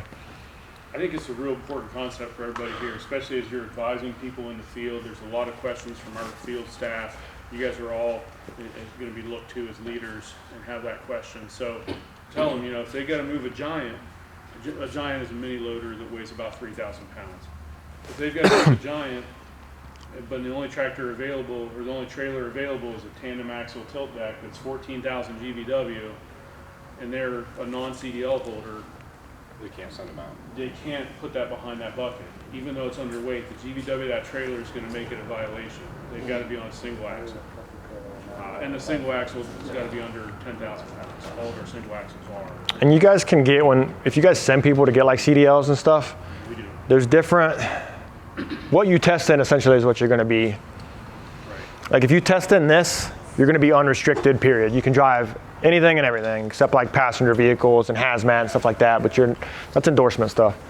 But like this is a manual, fifth wheel, you're gonna be unrestricted. If you go take the test in that combination right there, you can still get a Class A, but you're gonna have an air brake restriction and you're gonna have a fifth wheel restriction. And a manual restriction because it's an automatic. So you're gonna have 3 restrictions on there. And I talked to somebody about it. I think that trailer is harder to back than this trailer personally, but I mean it is. Like, can anybody disagree with that? That pintle hook is way harder to back than a fifth wheel. Fifth wheels are slower reacting, they're easier to back. That pintle hook is like the hardest. The small wheelbase. Yeah, like those are a nightmare to back. This thing, you got to make like huge corrections to move the trailer a little bit. That thing, you jackknife it real easy. But if you take it in that, you will have a fifth wheel restriction. If you take it in like a Class B vehicle, you're obviously going to get a Class B CDL. For you guys, I can't really see the benefit. Well, those trucks out there, I guess, would be Class B stuff, but. We have our own test vehicle, so we test with a 28-foot drive and pup and a 10-speed manual. Do you guys get anybody Bs? Like Bs probably not really. We only go after unrestricted A's. I mean, there's people here who have Bs. Like, I used to have a B because I got my CDL from a bus garage. Okay. But I did a second test and got my A. Okay. Unrestricted. That's what a lot of people have done. The new test is a lot easier, I heard. So It's easier now. you can use cheat sheets on the pre-trip now. What? Yeah. What? You failed still? Come on, Joe. Oh my gosh. Joe just got it. Was it yesterday? Yeah. It sounds like we're going to take it today, though. I failed mine the first time. So I failed the 90-degree alley dog. He didn't get through the pre-trip. I got through that, and then I got through the straight line and offset, and then I got like so jacked up on the 90-degree that like I just went back and forth like 5 times and failed. So what'd you tell us the other day, Joe, how you was going to pre-trip? Just look in the mirrors now? Yeah, Now you pass? Yeah. Watch for him. He's real close to your shop. I work out here quite a bit, honestly. Worthington Road's a pretty good hot spot. Remember that mullet. I see that mullet in a truck where kept the CDL for 2 weeks. Oh my gosh. That's probably the biggest thing I tell you guys is that CDL stuff is probably the biggest thing. Like just having that proper endorsements and stuff like that. And if you don't have an endorsement or you're in violation of a restriction, you have no CDL as far as like the law is concerned. Like if you're driving this truck and you got a K restriction for manual or automatic only, not K restriction, but that's intrastate, but you got a restriction for, no manual trucks and you're driving that, you have no license. You're getting a no CDL ticket because you're in violation of a restriction. Do you guys do any, let me ask you this because this is another question I get all the time and I just thought about it. Do you guys run any tank stuff? We do plant healthcare, so the most we carry would be 1,000 gallons on any truck, and it would be water, and it's segregated into several different tanks. Okay, so it's not one giant tank? No. Okay. Biggest, Yeah, if you have a 1,000-gallon tank, you'll need a tanker endorsement. Yeah, the biggest single tank we have is 500. And those are under CDL trucks. They're like Isuzus, Okay. And you're running them. The only big tank we have is on 1401. Something to keep in mind with those small tanks, if they're over 119 gallons, we do add them together. Okay. And if you're over 1,000, that's another over one. If you're over 1,000, then you do need a tanker endorsement. So if you got five 250-gallon tanks, you need a tanker endorsement for that. And that is if there's anything in them. A lot of guys that I deal with, like some of the lawn care guys, they move like brine tanks every fall, and they'll go drop a brine tank off somewhere. As long as that is bone dry empty, at that point it's just a piece of cargo, it's not a tank. But they got a 2,000-gallon brine tank, and there's 10 gallons of crap sloshing around in it. Unfortunately, they need a tanker endorsement at that point because there's something in it. I got a question about moving materials. So, like if you were going to, here's an example. Put together a like tool shed trailer for that hurricane work, or for just a remote job site. Let's just say you're going to have a tool shed trailer. Let's say you're going to haul, just for extreme example, 10 55-gallon drums of hydraulic oil in that trailer to a job site. What's the threshold for placarding and things like that? Is that a hazardous material? It's going to be over 1,000 pounds. 1,000 pounds? Tanker's okay, but does that? Tanker-wise, you're not going to need a tanker because it's 55-gallon drums, and they got to be over 119 before I add them together. So you can have a whole load of 55-gallon drums. You don't need a tanker endorsement, okay? They got to be over that 119-gallon threshold. But then you have a weight restriction on You have as far as placards go, it's 1,000 pounds of table 2 materials.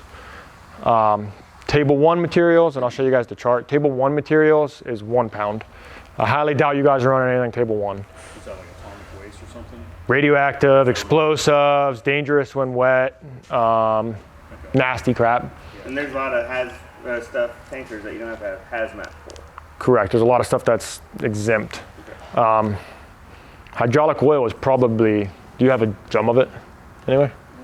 Yeah. It's probably not. It's probably not needed.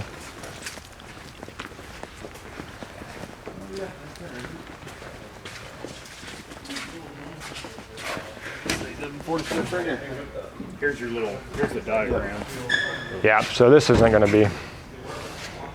Let's see if this one has one. Did he spin? Yeah, that one is.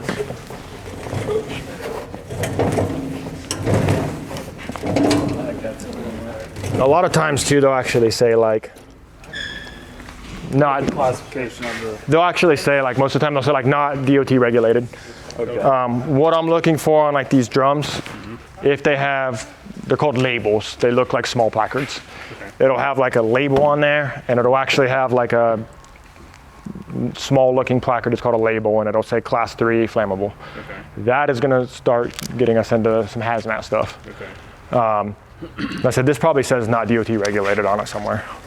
And when you get the shipping papers for it, the shipping papers will probably also say not DOT regulated. Okay. But there's another thing too, though, that's called a material of trade. Hazmat gets so confusing. Yeah. But there's there's some exemptions for materials of trade, meaning that you're going to use that stuff for what you're doing. Like this, so, like oxygen, correct. Yeah. You're using that for your job. You're not transporting it and you're not hauling it for me, but you're going to use it. That's not going to be over 1,000 pounds anyways, but like, example, I can give you guys some tanks for some diesel that you're going to go fill up your tractor. Correct. That's going to fall into a lot of exemptions and stuff like that too. If it's over 1,000 gallons, you're still going to need the tanker endorsement. At that point, it's going to be a bulk tank, and you're going to need that kind of stuff. But even like a gas can that you guys are throwing in the back of the truck still has some hazmat regs that you have to follow. Yes, you don't need an endorsement. Yes, you don't need placards, but that still needs to be secured. Hazmat always has to be secured. If you got a gas tank flopping around the back of the truck, technically that's like you could get a hazmat, like securement type violation. Toolbox or. As long as it's not flopping around and falling all around, but like, it's good to go. It's good to go. And like I said, that's a really petty example, but that's like how the hazmat is just a different animal. If you have like a whole lot of these that you're throwing in a truck, like these tanks here, you're gonna get close to placards pretty quick. Because we'll go on like weight, and then they'll also go on like the total number of gallons too. What is this diagram for? That's like a hazardous like a health type thing. Like, you probably shouldn't drink this, is what that is. And like, they'll put on like every fuel tank and stuff has that stuff on there, but that's not. It says DOT hazard identification. Yeah. It says not applicable, not applicable, not Yep. applicable. So this stuff's not regulated. Okay. If it is, you'll have like a placard looking thing up here. Like you'll have like a red, a red diamond up here, like this right here. Yeah, sure. This right here is a label. Yeah. This is a hazardous material label, and it has this has our flammable gas, our hazard class, and it also has our UN number, which is required, and what it is because it's a gas. Any gas has to have the physical name on there. So if you have 1,000 pounds of this stuff in a truck, you are going to need and a tanker endorsement too, because, well, I know you won't need a tanker, sorry, but you'll need a hazmat if you have over 1,000 pounds of that. If this was like 4.2 poison gas, like if this was chlorine, you have to have everything for just this small tank. Yeah, it's over 1 pound. Over 1 pound of it, yeah. So like if this is dangerous when wet, 4.3, and you put this in your truck, you have to have placards on all 4 sides of the truck. You have to have a hazmat endorsement. You have to have hazmat everything. You got to stop at railroad tracks, all that stuff. This is very helpful. I said I don't think you guys probably don't get too much into hazmat. But who's my heavy haul guy? Who's what? Who's my heavy haul guy? I'll go.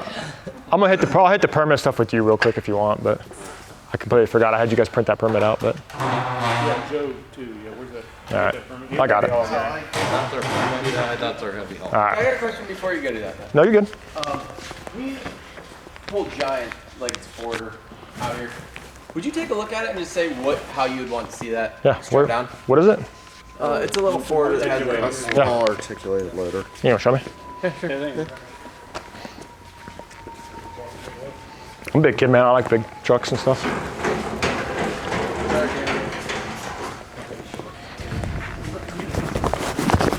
Right.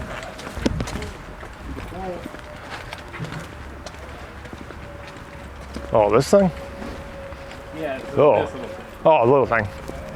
Like, should we, like, based on what I've heard from you today, I would assume chain on the front, both binders, chain on front and back, both binders, and then you would recommend us still strapping down the boom? Yeah. Well, unless your chain's going.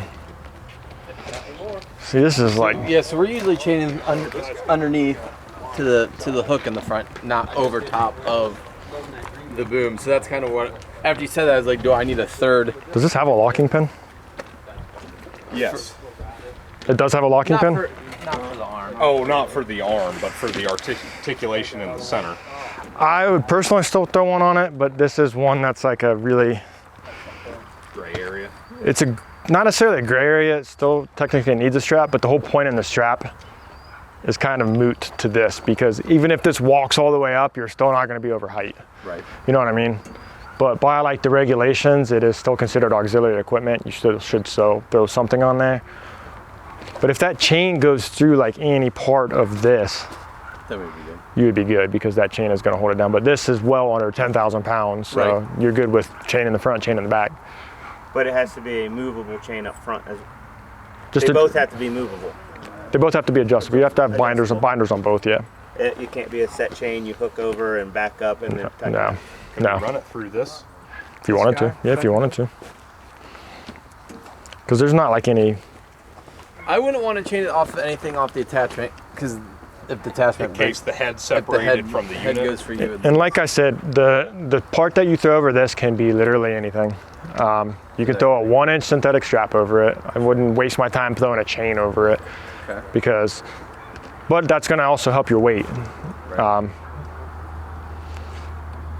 For a bungee cord on top. If you do a binder directly, Should so Jason built a really great trailer a few years ago that had a traditional, ratcheting chain binder that basically just went without a chain from the anchor point on the trailer to the back hitch of this. So no chain, just the binder, direct from the machine to trailer. Is that it? Okay. Yeah. Yeah. Yeah, you're saying like you're just using the binder itself. Yeah. Yeah, that's fine. That's actually strong. That's probably the strongest. Yeah. Yeah, you don't have to have the. Yep, you don't have to have Now, are you the. locking the locking pin for the articulation and strap it and chain in the middle, or? Does this have a pin for it? Over here it does. Yeah, you should lock your articulation point. Is that something if you guys saw and pulled it over for a random thing and you saw everything looked okay, but that locking pin wasn't in place? Like, is it a One- should or a shall? It's a shall, but it's also like there's a like I said though, man. There's a difference between this and a rock truck. Right. Sure. Like this wigwagging is probably not going to cause any issues, but a giant rock truck that's articulated, yeah, it's a big deal. It becomes a bigger deal. And like I said, they don't necessarily break every regulation down by common sense and size of the vehicle and stuff like that, you know? Like the brake chamber stuff we were talking about. Correct. Does our giraffe have a locking pin? They should. Yeah. Time to put some mini dozer beds on some Colorados. Yeah. How big of trees can you fit on this thing? This thing's a monster. The opening's like 24 by 30. Is that about right? I think this one will handle a 22 inch long. 24. Yeah. Let's see what this one was. You guys all know how I'm finding the weights on stuff? Stickers? And stickers. Yeah. Yep. Manufacturer's label. So like this one right here, 7,000 pounds Yeah. on my GVWR. So do I care about this trailer ever in any situation? No. Because it's under 10. Safety wise, yeah, like you still gotta have your breakaway and all that stuff. But when we're talking like licensing, this trailer, I don't care. It's 7,000 pounds. You can put this behind your 26,000 pound boom truck and you're good to go. Can I ask real quick about project vehicle exemption? For like road projects and stuff? Yeah, like these things over here. So these are automated flaggers. Their purpose is to All those things. flag Yeah, yeah. traffic. They don't have a registration. Is that okay? Yeah. The other example I can give you guys on that is Wood chipper, go behind wood chipper. Yeah. Designed to transport. the biggest. I learned about it like the hard way because I look like an idiot. Okay. I tend to do that sometimes, but I stopped a like concrete pump truck before, Okay. and I was like, "Where's your plate at, man?" And they don't need one because it's just a piece of equipment. Yeah. So that pumper truck doesn't have to have registration because its only intended purpose is equipment. So can they run off-road fuel in it then? We don't check for that anyway, so I don't care what you're in. How about that? Well, I wonder. I haven't dipped a tank a day in my life. I don't care if you put red in it. I wonder if you. They do in Texas, I think. I think some other states dip them, but I wonder if bucket trucks are that same purpose. If it doesn't have a chip body, if it's just, I guess if you're transporting tools though, that's technically. yeah, and you're also, I think that one's a little bit different because you're gonna put stuff in it. Yeah. Too, like that pumper truck is just, it's just a pump. That pump. Like it goes there, and that same thing with like cranes. Interesting. Cranes are the same way, unless that crane's designed or able to transport stuff. So like if I have one, but like a flatbed with a crane on it, I still have to register that because I can put stuff on that flatbed. So we have a knuckle boom crane that has like basically a cabinet box on it and mat storage. Would you consider? Yeah, that still has to be registered because you have that mat storage. Gotcha. I'm talking like the crane, like the big cranes that you see with like the hook up front. All-terrain cranes. Yeah, that stuff doesn't have to be registered, and it's usually not. Yeah. Huh. But like stuff like this, you're good to tow that. Yeah. I didn't realize they all connected together like that though. Yeah. This thing's changing the game. Yeah, it's hard to back up sometimes when they don't have those bars on. So yeah, they got like locking bars, so they back up to one trailer. Oh, you have to do that without that sometimes? If the bars aren't there, like if you're trying to. That'd be a nightmare. Yeah, that's what I hear. It's like pulling the tiniest doubles from there. What's the giant thing over there? The yellow one? Yellow one, that's a grinder, horizontal grinder. So it's 1,000 horsepower. Rocks and stuff or what? Tree debris. Oh, okay. Yeah, so like brush and logs, you put it in there and basically makes mulch. It's kind of cool. Yeah. You basically got two choices for wood material reduction. You chip it or grind it. Okay. Or burn it. Much more frowned upon. Yeah. So do you guys have to get like certified on all the stuff? Just internally, yes. Like excavator and all that? Like, Yeah, we have our own training procedures internally. Okay. Yeah. It's kind of like forklifts though, where it's up to employer discretion, right? It is up to employer. Certified forklift operator. Yeah. Again, you're opening yourself up to liability if you're putting people out there without training. And that's so like ODOT, for example, is a government entity. And the first thing that the government does when they make a bunch of rules is they say, this doesn't apply to the government. So like if we look at like ODOT, for example, like ODOT technically does not have to have CDLs to drive their semi trucks and all that. They do, however, because of the liability side of things, like still gonna get sued if you got me driving with a Class D versus me driving with a Class A. State laws, you're saying, like. As far as like state laws go, like if I pull an ODOT salt truck over and he's got a Class D license, there's nothing I can do about it. But if he crashes and kills somebody, that family is gonna sue and say that ODOT put my family in danger by not having this dude properly trained on this dump truck. But like, because he's got state plates on there, doesn't have to have it. But like 99%, like I got my CDL because we have a couple semis in the state and they still want us. Like I don't have to have a CDL to drive a semi truck, but they want me to because of the liability thing and they don't want to get sued. Yeah. And that's what it is. Cool. Very, very helpful. Thank you. Absolutely. You guys got any more questions? I'll be hanging out for a minute, so if you guys got questions, just approach me. It's not really a big thing, but when you're looking at like lights, like on LED light assembly, and you know how some of the little light heads in there will start to go like. So if you have one. Really? Yep. Gotcha. Is it true? I've heard that with like chicken lights, like guys who put like 1 million clearance lights down their side. It's not true that some states might though, man, but like it's not true that if one of them's out, I'm gonna write them. Okay. I only care about the required ones. Like you gotta have the 2 in the front corner, 2 in the back corner, and 3 red ones across the back. Okay. Like I care about that. Yeah. If you have an amber light in the middle, you're not gonna cry about it, is what you're saying. Unless it's a required one, like the you know the turn signal ones are required to be lit. You don't need marker lights every certain length. No, you gotta have like the front and back, and then in the middle. And then if you put 55 other ones up there, that's your prerogative. Yep.